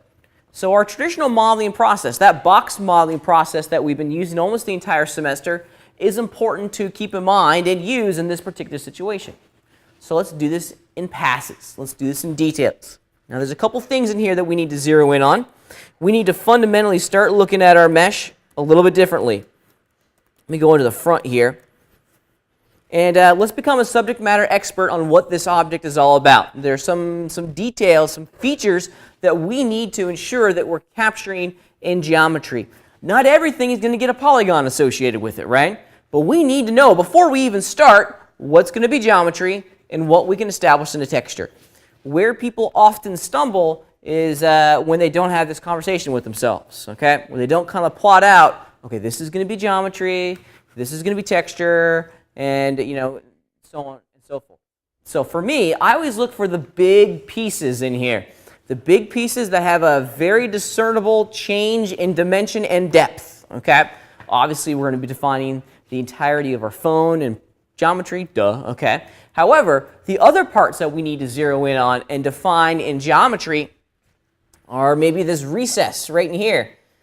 All of this jazz for the LCD screen. Yeah?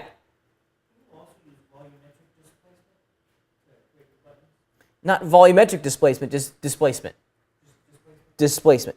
You could, but I wouldn't. I wouldn't. And the reason I wouldn't suggest doing something like that is that the buttons are too big. You'd see the inconsistencies in the displacement, and it's going to take forever to render. The moment you add a displacement map onto your mesh, is you just add a 0 to your render time. Okay. I like to define things. I like to define the major pieces in geometry, and small things we can define with displacement.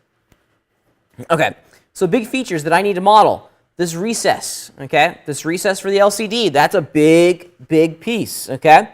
In addition, I also need to model this recess for the buttons. That's a big piece, okay? So right there, I've already defined kind of like 3 zones that I need to model first before I can start modeling all the buttons, okay? The overall phone, the recess for the screen, and the recess for the buttons. Those are big pieces that we absolutely need to define with geometry. Let's take this one step further, though. Okay? Let's take this one step further, because in most product designs and in most objects, there are patterns. Good 3D modelers recognize patterns pretty quickly. I tell people that are looking to get into 3D modeling, best 3D modelers are people who love doing puzzles and people who can recognize patterns quickly, okay? Because most of 3D modeling is patterns and puzzles. That's all it is, okay? If you look at the shape that we're trying to create here, there's some consistencies. Of course, there's a top edge here, the vertical lines, those are awesome. Oh, actually, let's look at the vertical lines before we go any further.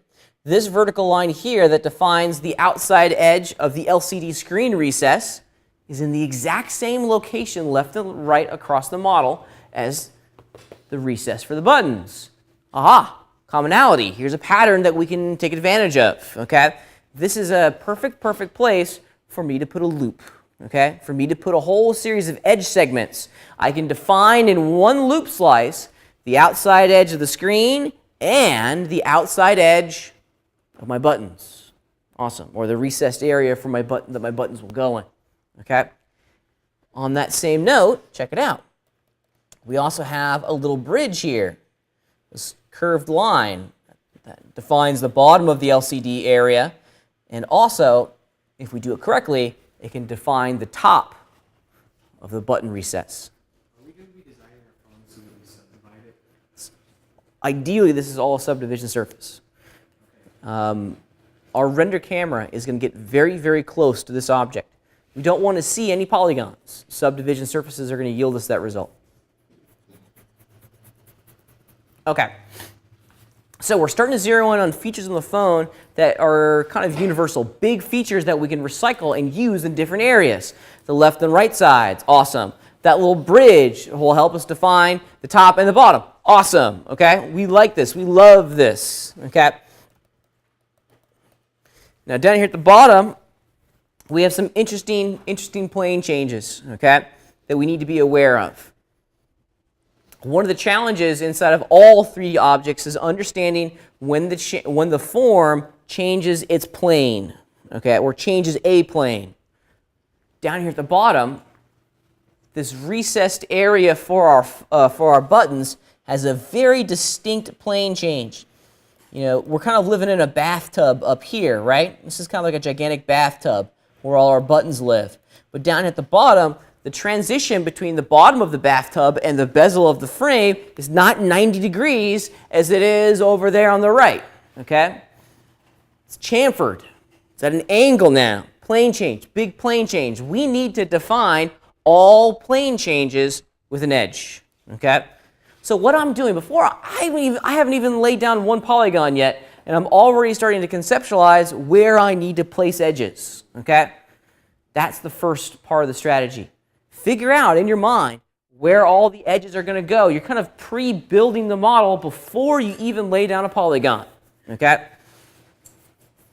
So I've defined a couple major features that I need to model, a couple major plane changes that I need to define in an edge, and some common elements that I can use for both the left side of the phone and the right side of the phone. Let's put this into practice a little bit. Let's go ahead and start making it, all right? Now, earlier I mentioned that this is a symmetrical object, so I'm only going to model half this thing.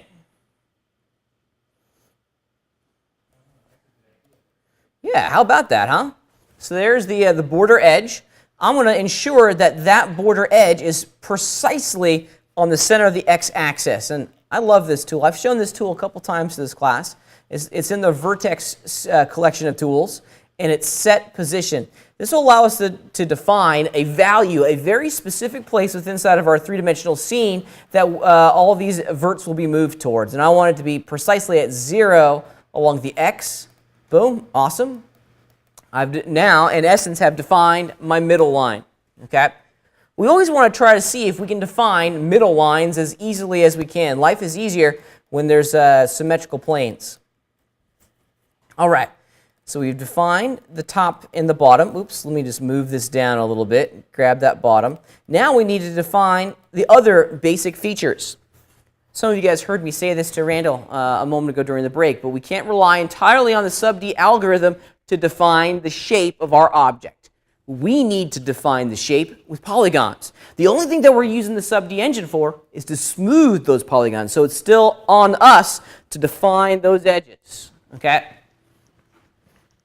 All right. So I need to define this curvature with an edge. Here's a nice curvature over here that I need to define with a whole series of verts. Oh, FYI, this is just a two-dimensional plane at the moment. I haven't made this a three-dimensional shape yet. And let's just do it real fast. Now, I can see that my phone tapers a little bit. There's a natural kind of tapering that starts right about here, tapers down, then it goes straight, and then it curves in. So straight here, and then it tapers, it rounds over, and then it goes that way. Let's do all the tapering first. So let's define the begin and end of a taper with some edges. I'm going to use the slice command, my favorite tool, just to draw out a laser, slice my mesh. There's the begin of the taper. The end of the taper is down here, so I'll slice it again, draw out a line, and now I can move this inside piece in a little bit. Yeah, there we go. Let's take that guy, move it in some as well. Oops, actually, you know what I'll do? I'm going to hit undo. I'm going to go back in time for a second. And I moved the wrong edge. I wanted to move this bottom one. There we go. Awesome, because now that edge right there, perfectly straight. This one in here, I need to massage a little bit. Move it in some. Awesome, perfect. And now I can start defining this bottom, okay? Because I want to capture this radius. Now, there's a couple different ways that we can do this. Working in computer graphics gives us a whole plethora of tools. I'm a big fan of using simple tools to get very complex results. Since I'm only working within a two-dimensional object at the moment, check this out. Maybe I just do a little vertex bevel. I like that. All right. However, I'm not quite getting the radius that I'm after. That's a little bit of an issue for us. The radius starts its change right there and ends it way over there. So that's a little bit of a challenge. So let me show you an old school trick. This is actually kind of fun. I'm going to slice my mesh once again right around in there. And I'll do that vertex bevel one more time. Check it out. Isn't that cool? Once it runs into that wall, it'll continue to change its shape. Now, I may be able to use that to my advantage. However, in this particular situation, I still don't think it's giving me what I want. So let me just do this.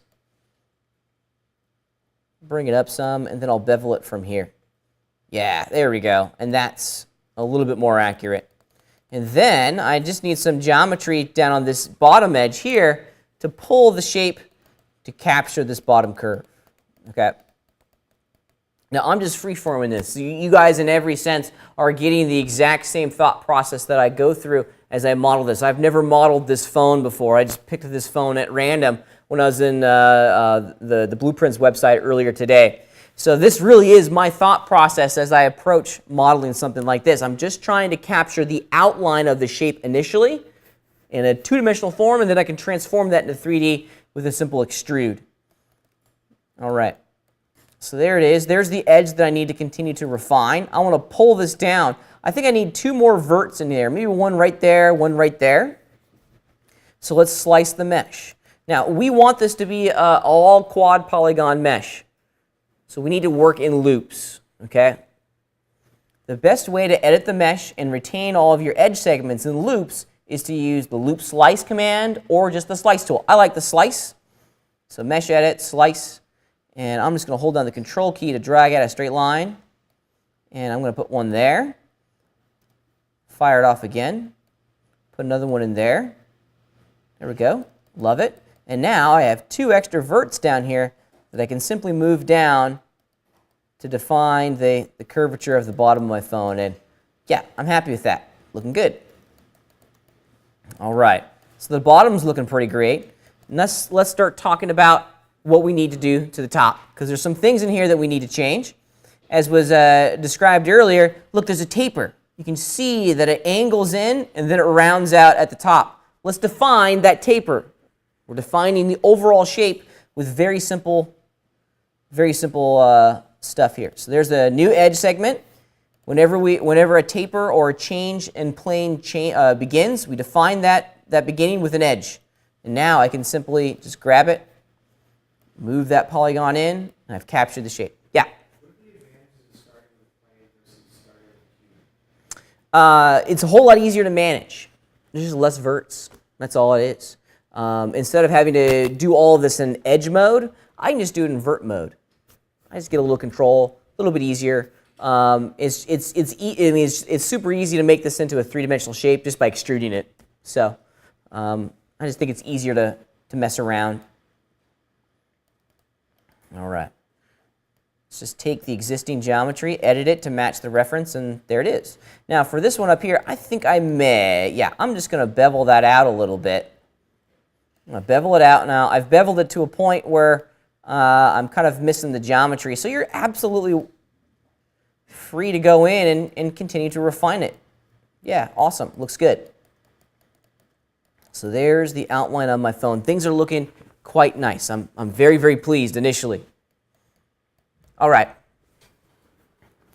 So this is where it gets tricky. This is where it gets tough. Okay? Defining the overall shape, believe it or not, is relatively easy. It's defining the inside of the shape. Well, that's where it gets to be a little bit of a challenge. So let's take a step back and look at what we have here. All right, here's my shape, and I'm just going to go to. I want to make my my verts just a little bit bigger so you guys can see him way in the back. And let's start talking about what we should do as far as structure and strategy, because I've defined the overall front profile of this thing pretty quickly, just with some very simple edits with the slicing commands and doing some edge bevels to capture the radiuses, rock and roll. However, I need this to be an all quad polygon mesh. That's actually really critically important for me. It's got to be all quads so that the sub-D algorithm works cleanly and produces a very smooth result.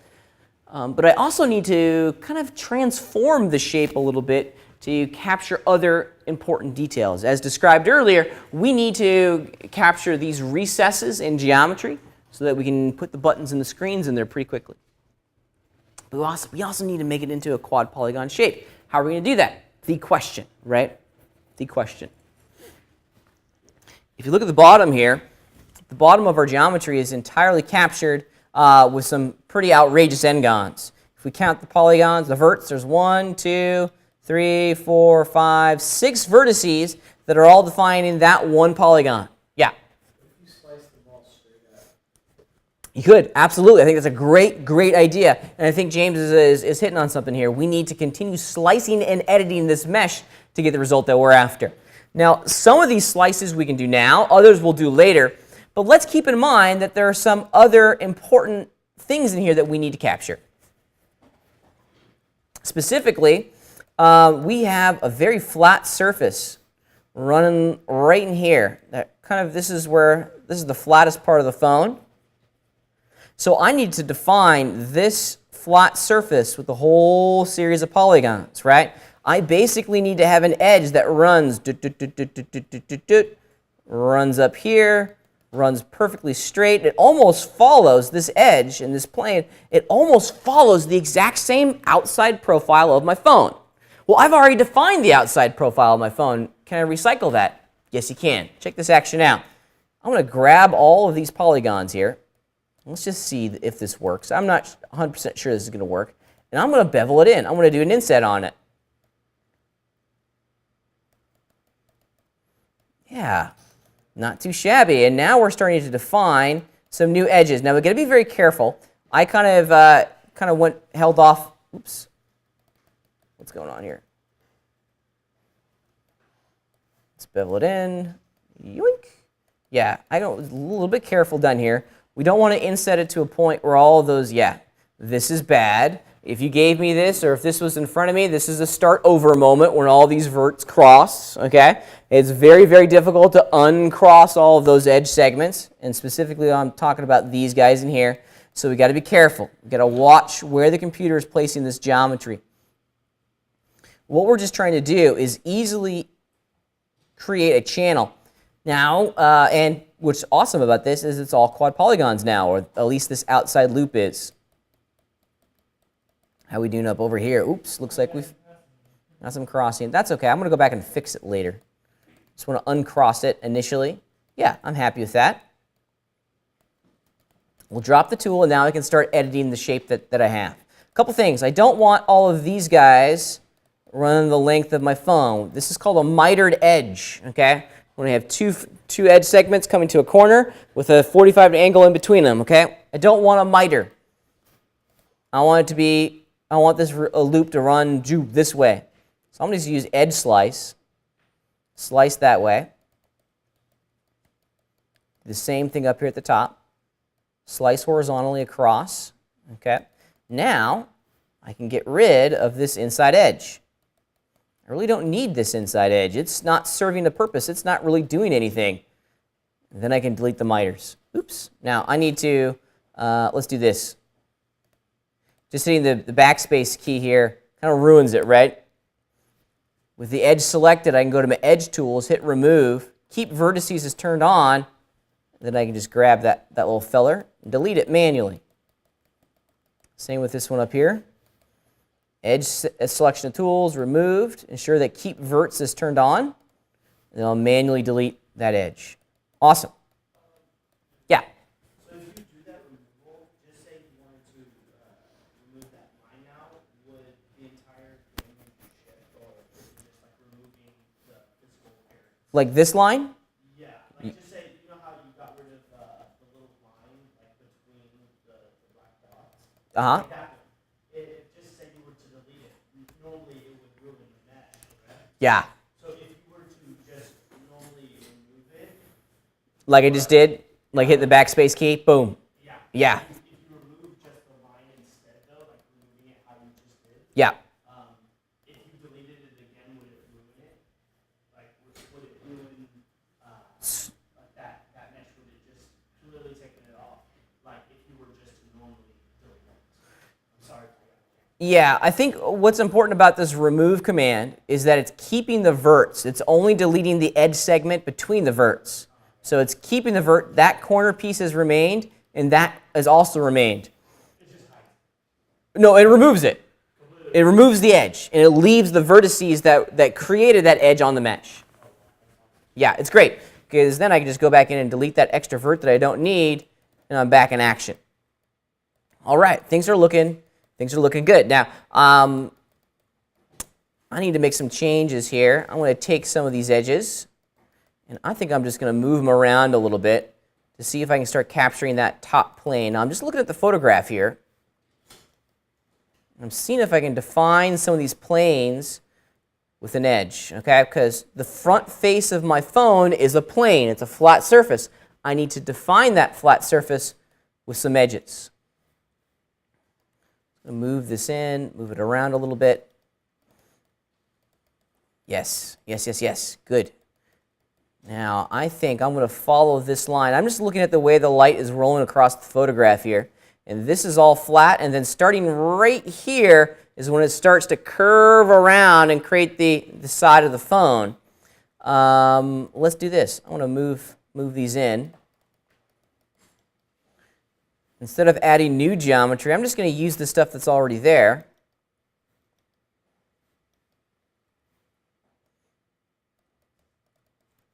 Yeah, rock and roll. This will work, I think, quite beautifully. And then I can come down here, move all this, and then I think I may even just scale these. No, I'm not going to scale. Yeah, well, I am going to scale. Nah, I'll just keep like these. I'll just move them around. So if you look at what I'm doing here, I'm trying to capture the shape in as few chunks of geometry as I can. And I think, going back to a question that was brought up earlier, this is why I'm working in 2D rather than 3D, is I really don't have a lot of geometry here to work with, and it's making my life a whole lot easier. Aha! Brilliant. A couple small tweaks to the shape.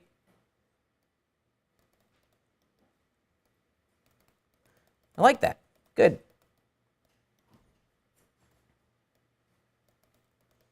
Good, good, good, good. Yeah, that's looking pretty good. Oh, look at this. Hey, happy accident. Look at this. I have a whole bunch of geometry up here. You know, initially this edge segment was included to define the top of the taper of the phone, right? Well, hey, instead of adding more geometry to define the recess of my guy here, of the screen, what if I just edit all of this stuff?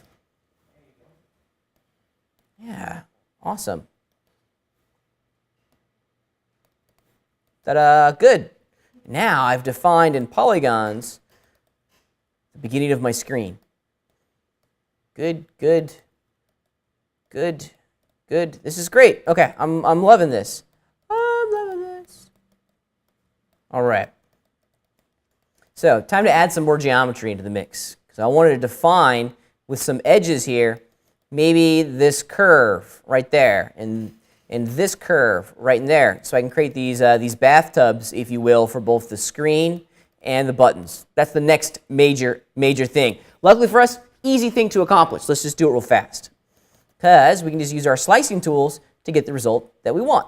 Now, I'm all about using existing geometry to give us the result that I'm after. We don't need to add new geometry. We just have to define and continue maybe to edit the stuff that's already here.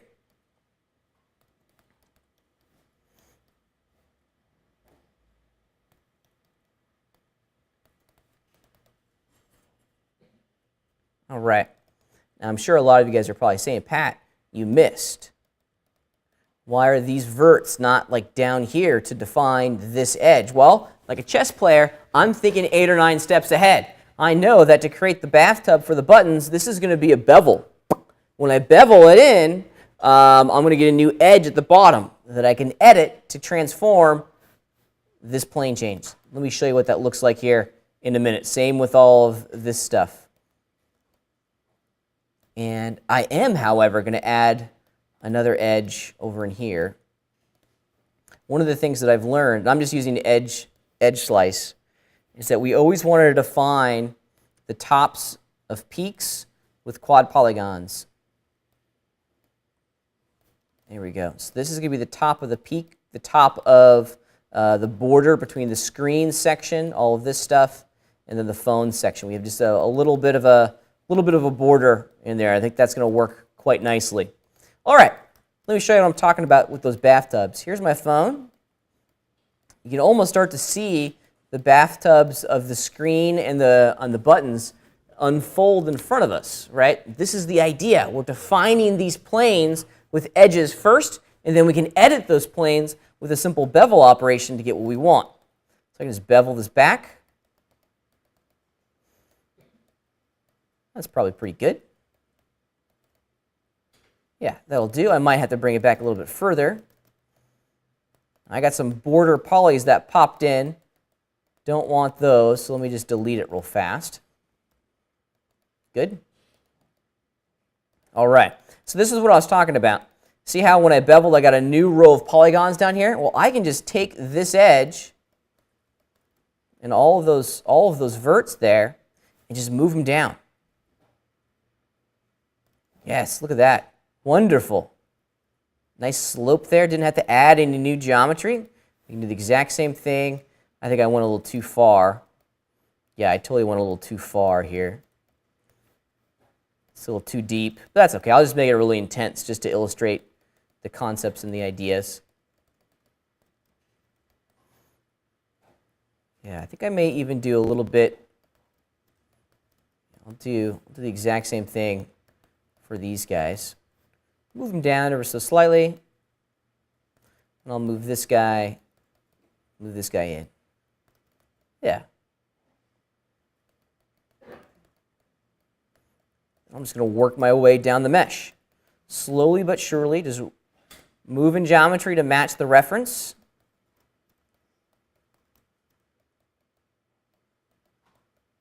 Corners might get a little tricky, but that's okay. You can always manage that as we go. And the corners got a little sloppy here, so I'm just going to do it manually.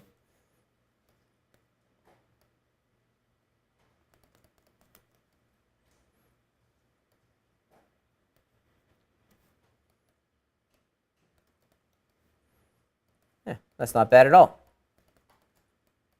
Let's hit the tab key, see what we get. Cool. We're getting there. We're getting there indeed.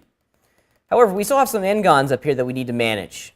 Beveling that outside profile is not going to get rid of the n-gons. They're just going to change their location. Often this is not a bad strategy, as it allows us to hide n-gons in smaller, or hide these new edge segments in smaller areas within the mesh. But we have some conceptualizing on where we need to place these edge segments. Whenever I'm doing any sort of vertex beveling to create small radiuses, I try to keep my count to like 1 or 2 on my round level, so I don't get a lot of verts in this area. ultimately, I have two choices. I can either do that, going across, to resolve that n-gon. Well, let's see. Now I got 1, 2, 3, 4, 5. Yeah, that works. There's 5. Okay. What if I do this? What if I just take it vertically down like this? Yeah, that seems to be working quite nicely. And then maybe we may get lucky here. As I go down the phone, I'm paying really close attention to the width of the new polygons that I'm creating as I'm slicing. Just trying to keep them uniform in width. It's just edge slice. Now when we get down here to the bottom, let's...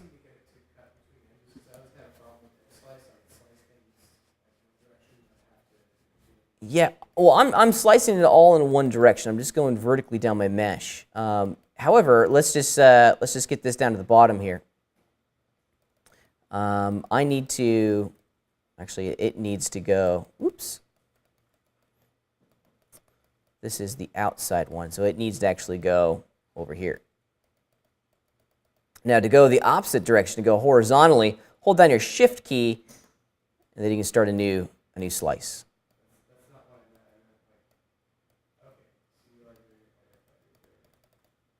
Yeah, edge slice require. You do. It's not going to automatically go through. All right.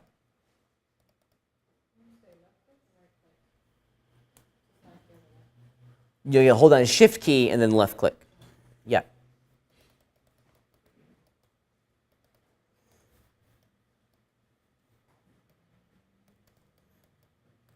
All right. Look at what we have now. It's all quad polygons. Looks good. We've retained some important structural kind of shapes in here. Rock and roll. Looking good. Looking good, Pat. Nice. Nice. Okay. Now, let's get it into 3D. It's still a two-dimensional object for the most part. Now would be a good time, now that we defined the major bounding box, okay, the major structure of the phone, now's a good time to probably get it into a three-dimensional shape, okay? Talk to me about strategy here.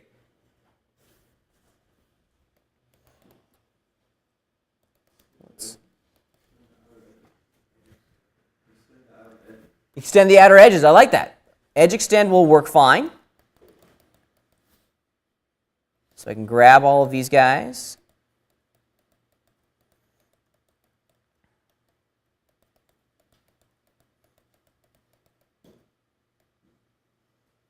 There we go.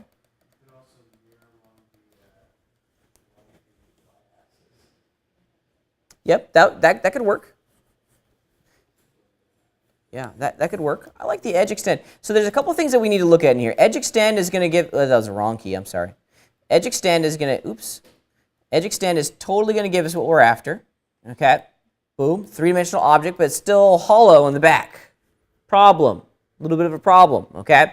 Not an insurmountable problem. We certainly could fill in all these shapes, but maybe, just maybe, extrude is the better tool. Let's grab the entirety of the shape, Shift X to do extrude, and now the back's already filled in for me. Oops, what's going on here? Oh, I didn't extrude it far enough, that's why.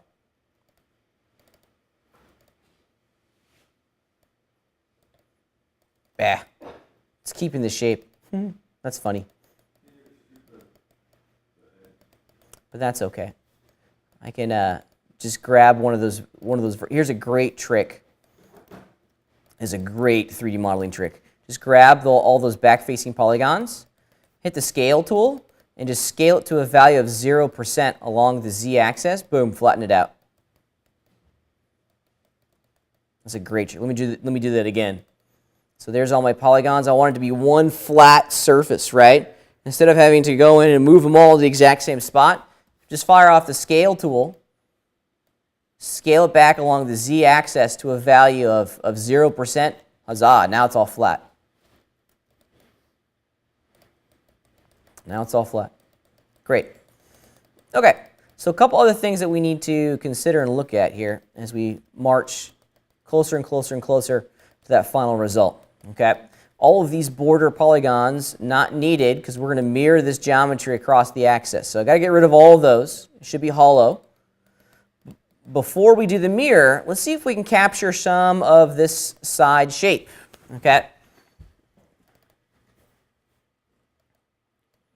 Get the phone where it needs to go, because there's some details in here that we still need to continue to capture. Okay?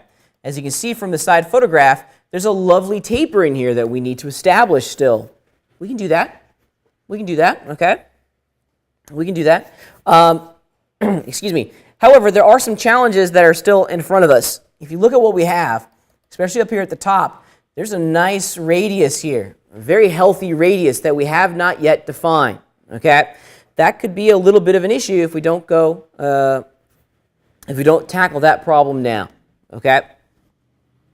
Let's figure out that radius. There's also a taper in here where the buttons are that we need to capture, and then a similar radius down here at the bottom. So let's talk about this. How could we capture that radius?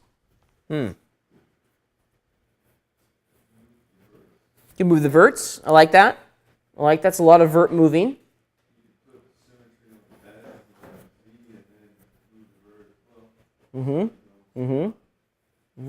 Is there that's a great way. That's a great way, but still a lot of vert moving, right? Yeah. And it's infusing human error and human inconsistency into the quality that of the result that we're getting here. I'd much rather have a machine do it, because if you look at the radius, that's a pretty consistent radius. So maybe something like a bevel operation would work the best. Bevels do a really great job of normalizing the curve and creating a perfect arc between the points. So let's explore that idea just for a moment here. These are basically all the edges that I need to work with. What if I beveled that edge? Let's just see what happens. Oh, I'm sorry, my edge shape is on square. Let me turn it around. Interesting. So we're kind of getting the result that we're after, but not so much, not so hot. It's running into some of that stuff over there, and it's kind of, for lack of a better word, getting in the way. Yeah, it's close, but it's not so close. Welcome to the challenges of 3D modeling. Every once in a while, you'll create something, you'll go to a different perspective and go, oh man, you know what? Now I had to take 2 steps backwards, okay? This is one of those situations for me where I know how to resolve this issue, but unfortunately it requires me to take a couple steps backwards, okay? The outside edge, this thing here, is really important when defining the shape. Same with this feller down here. I probably should have done that before I focused all of my energy and attention on this interior mumbo-jumbo. So you're about to watch your instructor do something that you will do. Can anyone take a guess at it? I'm deleting stuff. At times, the best way to go forward is to delete what you have. Not necessarily start over. Well, I mean, start over without the details. Yeah, and I'm gonna do this. I'm actually gonna get rid of that back too. Here, you know what? I'm going to keep everything or delete everything but these polygons by inverting the selection and just deleting it. Okay. I think if I bridge this, whoops. I'm just going to make this into a gigantic n-gon for the time being, which will allow me to delete some geo.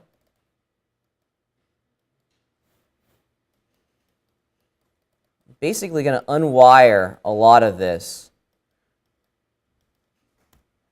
Oops. Here, let's do this. Let's do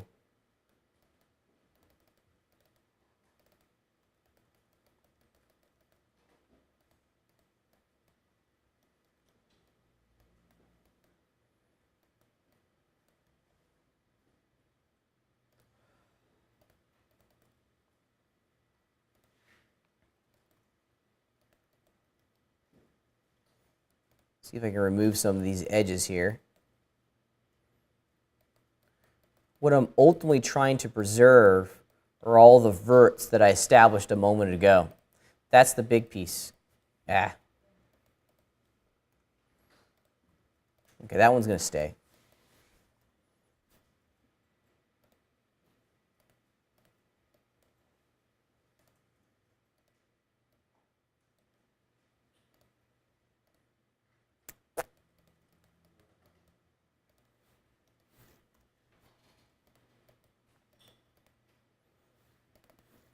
Let's fill it. Now it should work. One step forward, two steps backwards some days. Welcome to 3D modeling.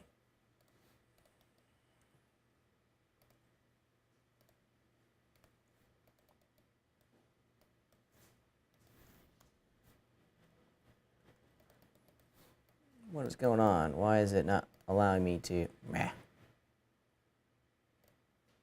Oh, I'm in the wrong remove. I do that all the time. There's a vertex remove and then an edge remove.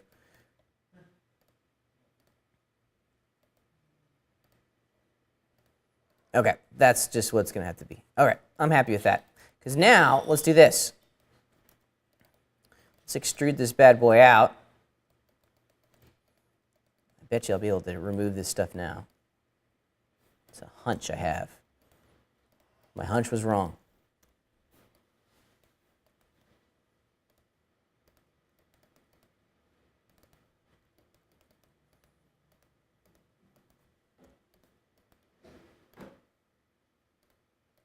There we go. And I don't care so much about that piece because I'm just trying to capture these edges in here. That's all I'm really after. So I can do a bevel.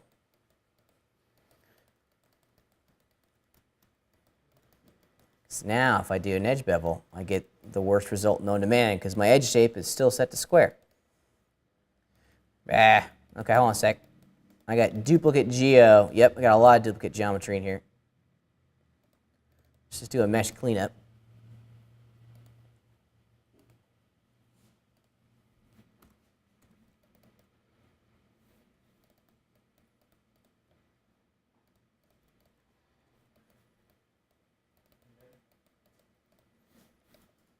Oh, I massively screwed this up. All right, I think we may be okay. He says with a certain degree of uncertainty. No, oh, let's change it to round. There is one vert in there. Okay, where's the problem? Yeah, it's working perfectly here. This corner here.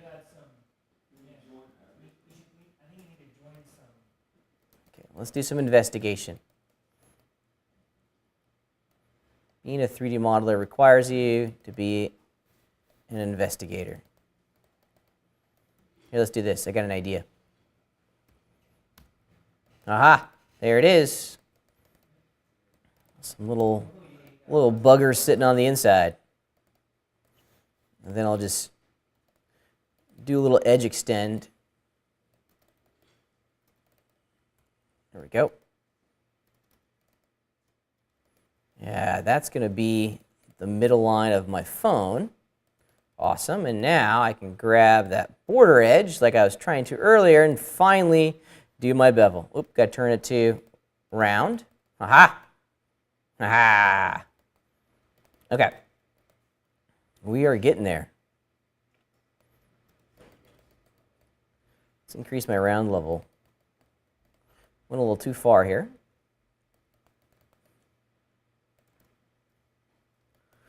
All right, so this is telling me, the computer's telling me that my this initial one up in here, they're too close to each other. So let's do this. Here's a cool little trick. Let's just get rid of the radius, put the edge back where it needs to be. We'll do this operation first, where we bevel the edge, and then we'll bevel the other one forward. So now I got plenty of room. Yes, yes, yes, yes. Aha! There we go. Now this thing in here can just be deleted. Oh, did it cross down here at the bottom? It did. So, okay, so let me Do the exact same thing that I did at the top. Just delete the verts that define the radius, and let's go from there. Yeah, that's looking okay. Looking okay down here. I may have to go back in and tweak this later, but that's okay. Hey, look at that. Happy accident. The 3D modeling gods are with me. And it created all the edge loops that I needed initially. I should have done that going forward. That is what you call getting lucky. Getting lucky. When I did that edge bevel, check it out. It created the loop polygons that I initially had created at the beginning of class. I just got lucky. I got big time lucky on that one. And now I can just go in and edit some of these, edit these verts and push them back where they need to be. Yeah.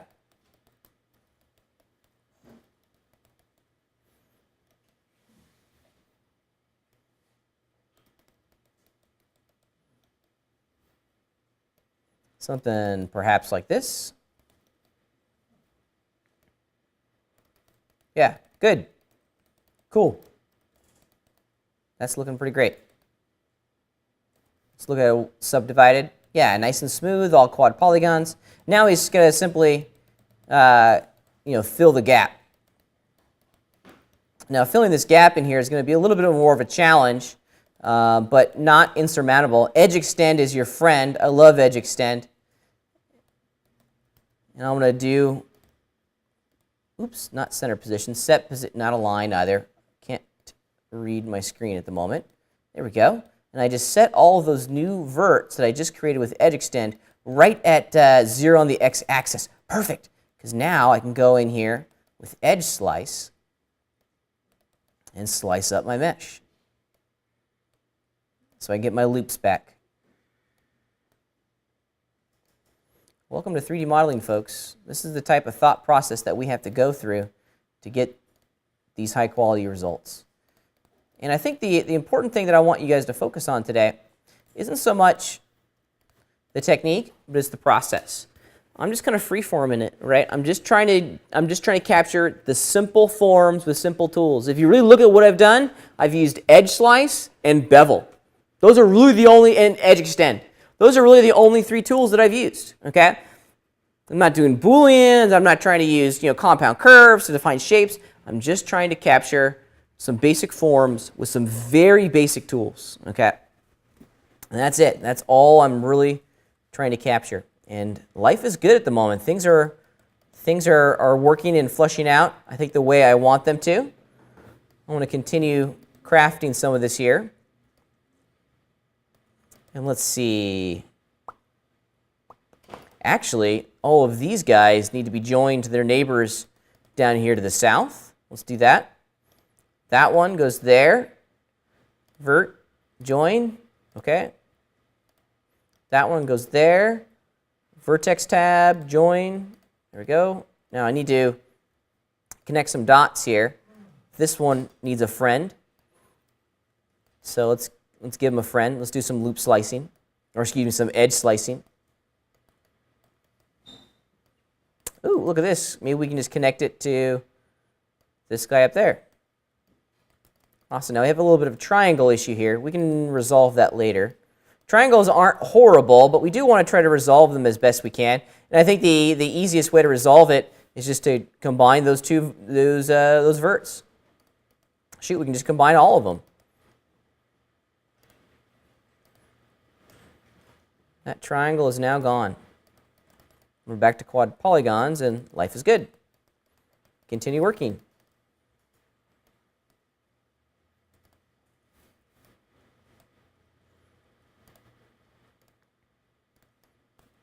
And that, folks, is how you do it.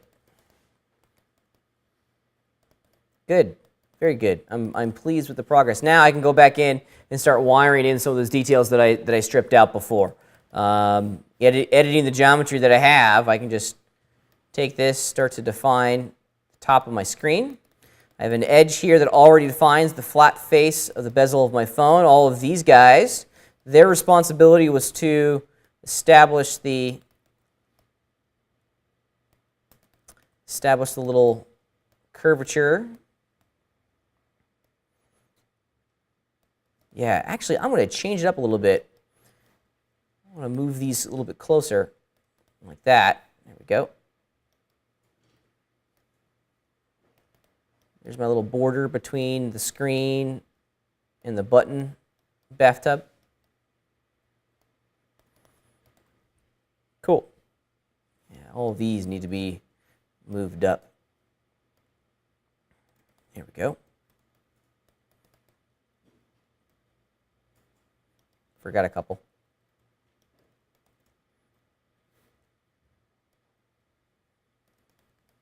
Groovy.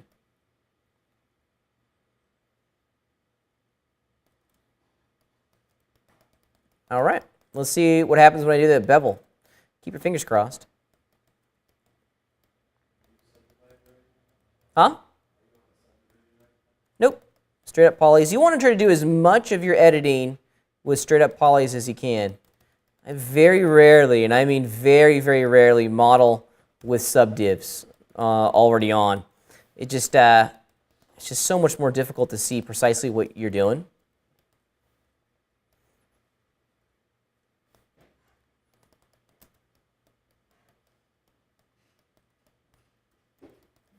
Bring this out, capture that interior slope change that we had earlier.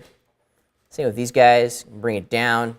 Boom, there it is. Now the planes are just popping out in front of us. It's fantastic. These have, these are pretty sharp corners in here, but I want to give it a little bit of a plane change. If I've learned one thing about products, there's no 90 degrees in basically anything. The first, for me, it's whenever I see a 90-degree edge, that's almost an immediate indicator that this was made by a computer. And clearly that's not the result that we're trying to capture. So, but change the planes. It's going to look more organic. It's going to look more man-made. And that is just already beginning to look like my phone. Aha! Looking good. I do enjoy it. Okay. So clearly there's a whole lot of work in here that I have left to do, but I wanted to highlight the importance of modeling one half and then mirroring the other. So let's talk about how we can create the duplicate to create the mirrored half. A couple hard and fast rules that we have to follow. All of the border verts, so these guys, they need to be precisely positioned where? Yeah. The only way to do that is to go to your vertex series of tools and choose set position. And that way we're numerically entering in where inside of our three-dimensional scene these verts are going to be placed. Okay? And it looks like I was a good boy. Things are good. And now I can duplicate it. So duplicate, mirror, change my action center to origin. I'll click on the other side of my mesh, or I can just click on the x-axis indicator in the options. And there it is.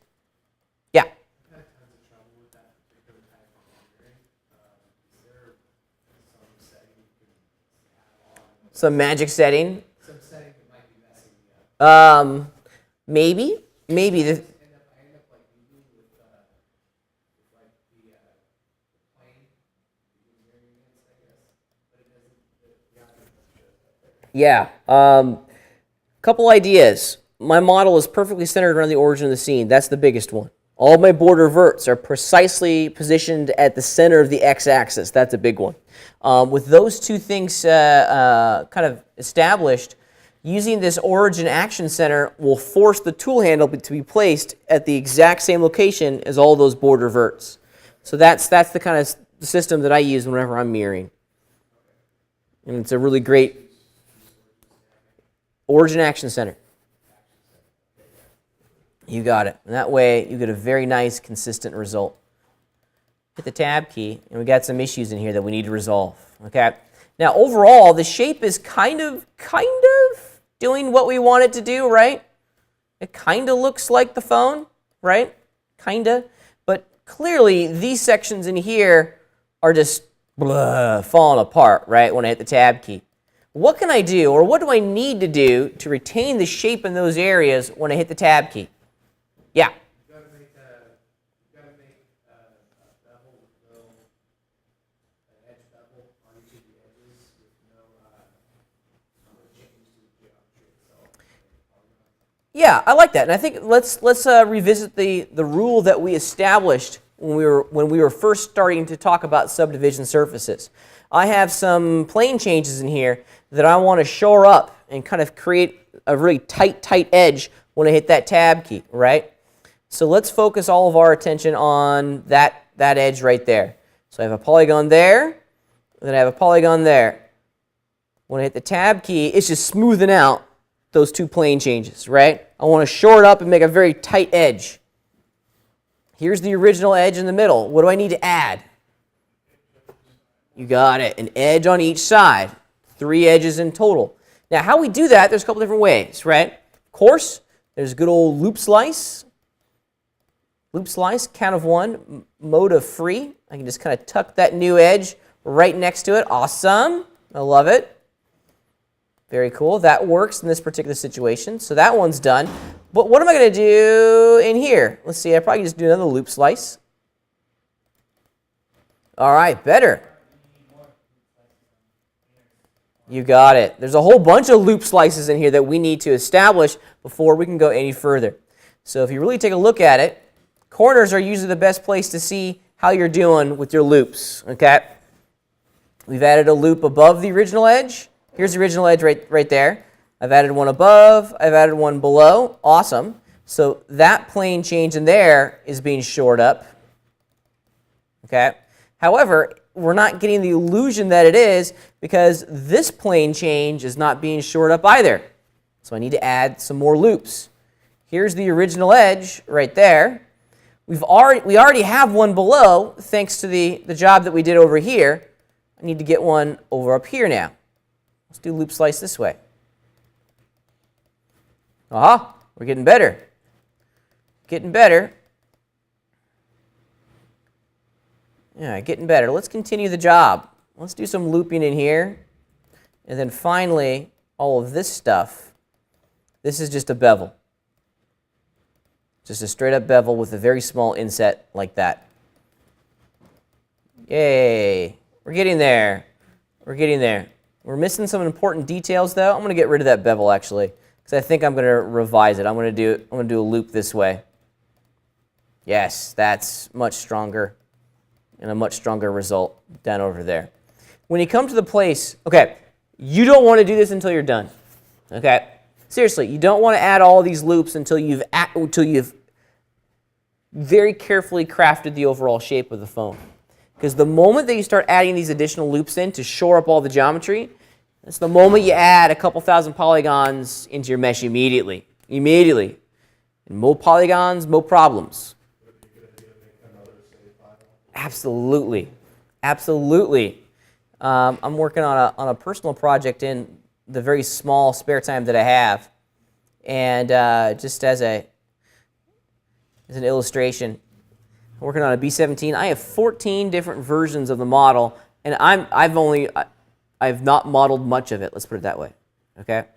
So work in stages. The moment you start adding logarithmically more polygons into your scene, save a new version. That way, if you have to go backwards like I did a moment ago, you just open up that previous project file and you're good. It's a great way to non-destructively work.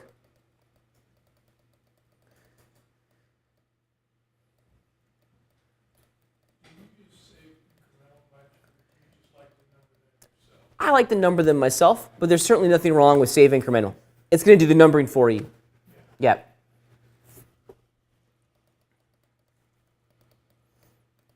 Also, don't forget you can work with loop slice. There's a mode of symmetry. You can do half the work or twice the work with half the amount of time. Yeah, not bad. Not bad. I got some other things in here I gotta tweak. I'm gonna go edge crazy. But welcome to loop slice modeling. It just is what it is. You're going to get a lot of edges. Yeah, nice razor sharp corner down there.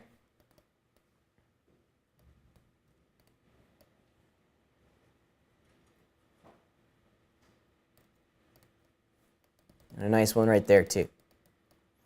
And things are looking and shaping up quite nicely. Let's turn off the verts. I do this every once in a while. Turn off the verts, look at the work that I've done. Now, I haven't done this side yet, so it looks kind of wonky. But this side is shaping up quite nicely. Let's jump over to a render tab, see what we got. At the end of the day, it's just got to look good in the picture, right? It's got to look good in the render. And I am pleased with the result that I've crafted so far. It's a little bit of the thought process that I go into whenever I'm defining, shapes like this. So work in passes. Don't try to model the buttons first, okay? Don't try to model everything first. Just try to model the outside of your phone. Capture the overall shape, the overall profile. Start to understand what you're creating before you start working, and create a battle plan. Very quickly go in and say, this is going to be geometry, this is not going to be geometry, and then just flush out overall shape, overall shape, overall shape. Don't be afraid to do what I did. Delete some stuff, go backwards, okay? These things are like puzzles. Sometimes we see the puzzle instantly when we start working on it. Other times, it's a process of elimination, like I did, okay? I think everyone has a knee-jerk reaction against deleting their work, because we all make a personal connection with the things that we've created, right? We don't want to delete something, but at times, it's faster for me to delete something, to rebuild with the knowledge that I have, than if I was to edit the existing model. When you strike the tab key and you go into subdivisions mode, other than seeing the effect on the image, is there any indication that you've got subdivisions turned on? There's not. With the default settings, there's not. Here's a little subtle trick, and it's this GL counter in the lower right-hand corner. This is counting how many polygons the OpenGL engine is rendering at the moment. I've unsubdivided my mesh. So this is the raw polygons, and it's only rendering 640 polygons. Okay? So I hit the tab key, it balloons into 10,240 polygons. Okay? So that's kind of a subtle indication as to if you're subd'd or if you're not. I believe, if you go into the Moto preferences, let's see, under viewport, 3D information overlays. No, I'm wrong. I was confusing myself with snapping state. The reason I ask is with this medicine bottle, when I went between subdivision and non-subdivision, the change was so subtle I wasn't sure any longer which view I was in. Here's another way to tell. If you look very carefully at the rollover highlight on the polygons, when they're unsubdivided, they're blue, okay, a very light blue. Hit the tab key, they turn pink. So your polygons are a bluish color when they're in subdivision. Yeah, so the rollover highlight color for unsubdivided polygons is blue, and when they're subdivided, the rollover highlight turns a very faint pink, and then there's also a green. There's another type of subdivision algorithm that we haven't talked about yet called Pixar subds that turns your rollover highlight to green. Subdivided was blue, you said? The regular ones are blue. Subdivided is kind of a light, faint pink. You're welcome. Yeah? So when you're duplicating something, mirroring it, how do you merge those polygons? So a couple different things to look at. Okay. Here, let's just do this on my new mesh item here. Let's just say I have a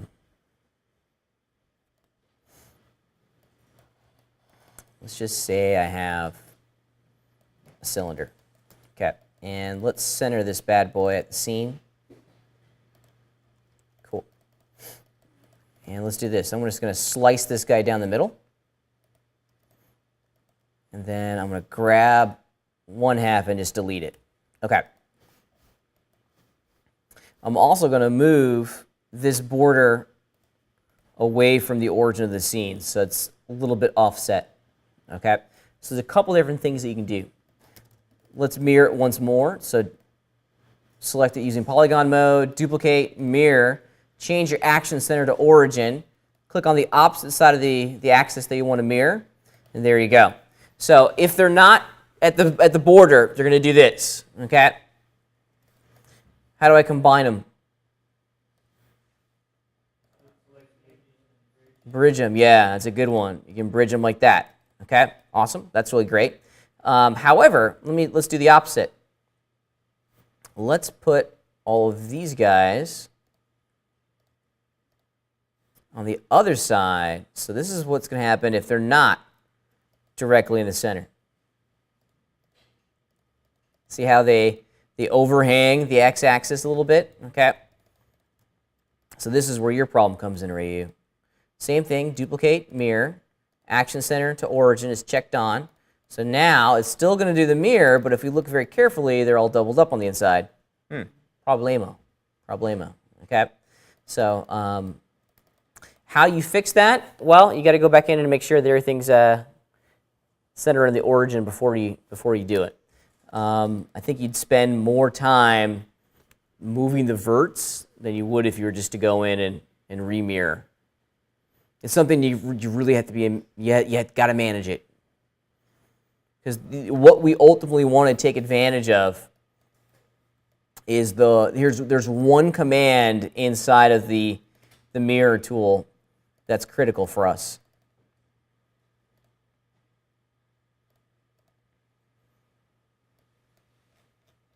It's merge vertices. That's the one that's got to be on, because it's going to automatically weld all the joints to get all the verts together at the location of duplication.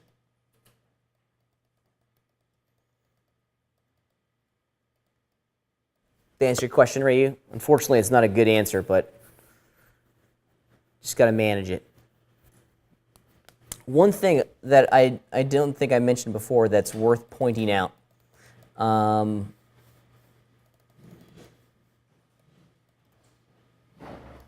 This is actually kind of critical. What am I doing?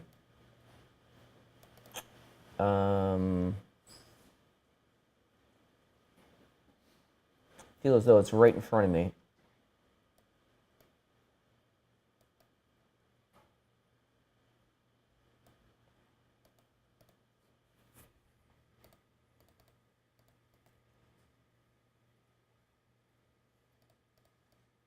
Okay. So here I have a whole, all of my border verts have just been randomly assigned a value along the x-axis. So they're not perfectly straight, okay? And I did this intentionally because I wanted to illustrate the importance of that set position tool that I showed you earlier. A lot of folks, they do this. They grab all of those border verts and they go over here and they go, oh, I'll just center them along the x, right? And I'll center them along the x. Watch what happens.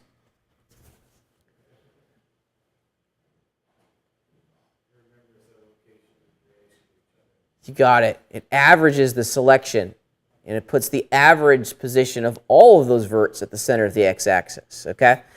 What we want to do is do vertex set position of value of 0 along the x, and boom, it straightens them all out. Now we're defining the actual location of each of the verts to a place in our scene.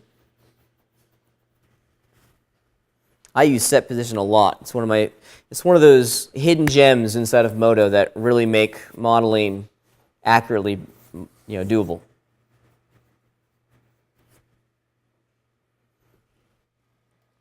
Okay, one other thing that I want to just mention real fast about your cell phone, and it's the buttons, because I know you guys are going to be excited about the buttons. You're looking forward to the buttons. I'm looking forward to you guys working with the buttons, but a couple little strategies. If you have really weird, wonky buttons like this, use the pen tool, okay? The pen tool is a great tool to very quickly flush out these shapes, okay? However, don't try to get like all these little radiuses in there. Just try to grab the overall plane, like this. I'm even going to go back in. I want to add one additional one down here. Yeah, there we go. Now what I've created is just a plane. There it is. Let me move it out.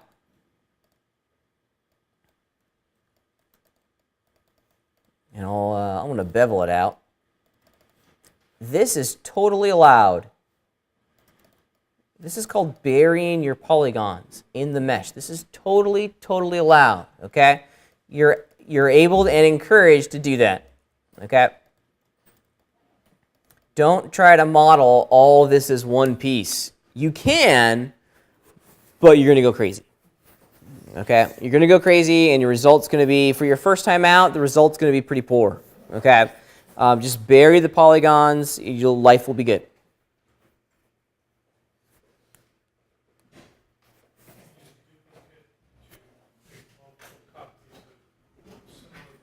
Absolutely, and this particular button has a neighbor over here that's identical, right? Just use the mirror command. You duplicate. Mirror, action center set to origin. Boop, now I got two.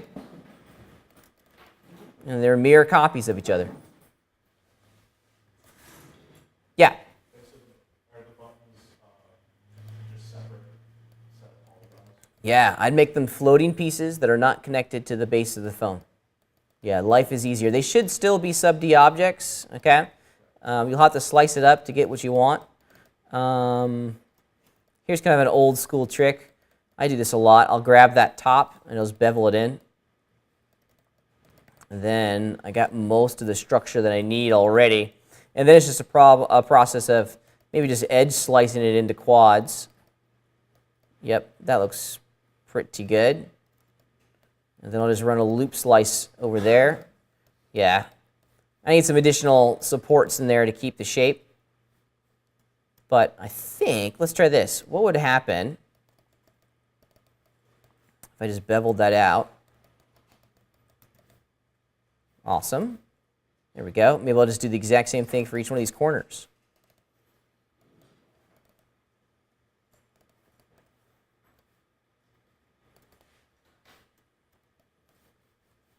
Yeah, not bad. I still got some work I need to do. It's pinching down here. We've got a whole bunch of n-gons up at the top, but you could easily just connect the dots.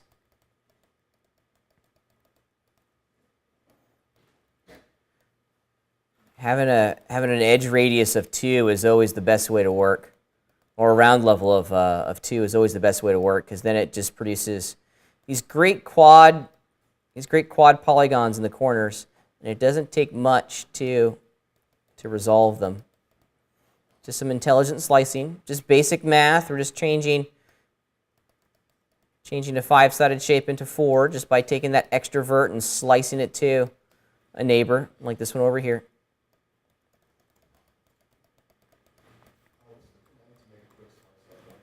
That's just edge slice. Keyboard shortcut C, edge slice.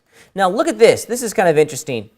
If you look at the way that the sub-D algorithm is working, we're getting a kind of a pinch down here at the bottom. I don't want that pinch, because if you look at the reference, yeah, it should be a nice smooth kind of curve down there. Well, we're getting that pinch is because we have, here's the original edge. It's got a neighbor there and a neighbor there. We've got 3 edges close to each other. It's going to pinch and pull all the geometry when we hit the tab key. Check this action out. There's a command in edge, in the edge tools called slide. I love slide. Slide is great, because then I can just slide that edge over that way, give it some space, run it again, go that way with it. Yeah, nice smooth gradient there now, instead of a really sharp corner. Yeah, I'm close. For 2 seconds worth of work, it's not bad.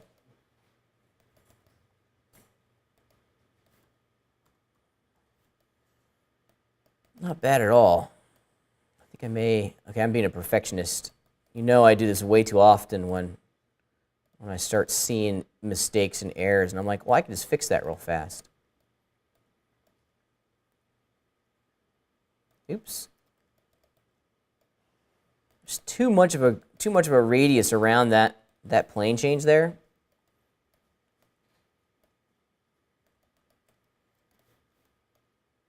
That's better.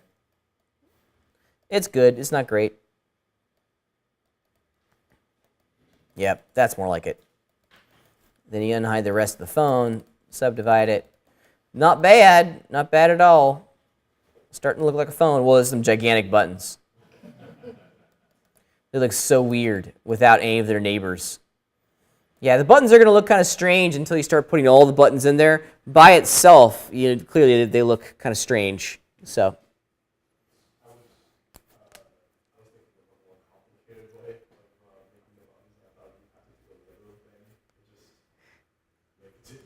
Yeah. Yeah, no, use the pen tool, draw it out, slice it into quads, you're on your way. Yeah, don't over-engineer this. Don't over-engineer this. I think that's such a consistent theme with folks that are still learning the basics of 3D modeling is that we try to over-engineer it, right? We think of the most complex solution to an easy problem, right? I'm all about using simple tools in a simple fashion to create complex results. Edge slice, edge extend, and extrude, those are my tools. I use those almost exclusively and nothing much else, okay? Simple tools, capturing form, that's all we're trying to do. Okay. Good luck on this. This is going to be a head scratcher, this really is. And it is designed to be a head scratcher, okay? This is going to be a challenge. We're going to take a look at some of your projects next week in class. Please bring your cell phone with you next week in class, okay? That way we can continue to troubleshoot the issues that I know are going to pop up. And I know for a fact that you guys are going to have a hard time with this, okay? As a reminder, the student tutors over in the lab are an excellent, excellent resource and are here to help when you run into significant challenges. Unfortunately, there's only one of me. I wish I had a little robot army of clones running around campus helping all of you guys. But Nick Williams and Cody Tibbetts and Sean Say over in the lab do an excellent, excellent job at supporting you guys, especially this week. And I've already alerted them that the cell phone drop is dropping this week, and they know to expect your questions. Because this is going to be a head scratcher. This is kind of the rite of passage. Everyone has to go through the cell phone.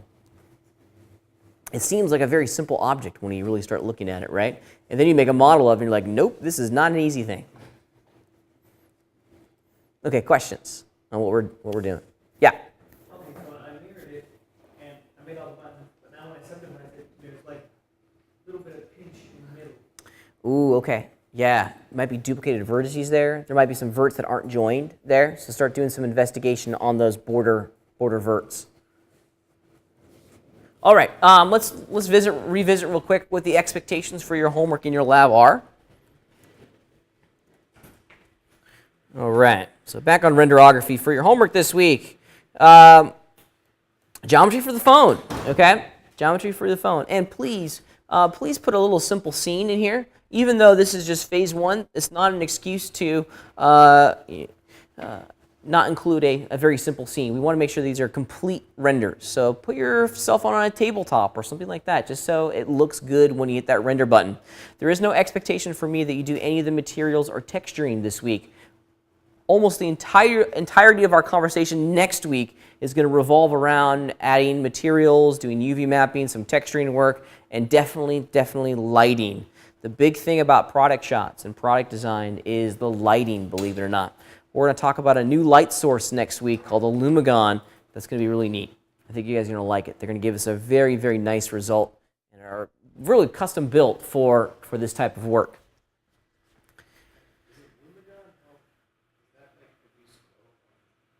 Kinda. It is a polygon that's going to emit light rays out into the scene. So it's kind of glowy, but it's not going to produce a bloom effect that you often see in like neon, for example. Okay. To be honest with you, those bloom effects are often done in post. All right, for your lab this week, you should be able to knock this out if you haven't already. I've given you this image of this little cannon. Your job is to take the supplied reference image, slice it up into a whole series of photographs, and then use those photographs in Modo and align them to each other, just like we did with the cell phone at the beginning of class. Once you're done, just make a very, very, very quick block out of the model, like 3 cubes and a cylinder, just to make sure it's all working, okay? If you've done more, don't worry about it. That's okay. It's, if you want to make the cannon, I think that's cool. It's a cannon. Who doesn't like a cannon, right? But it's really designed for alignment, okay?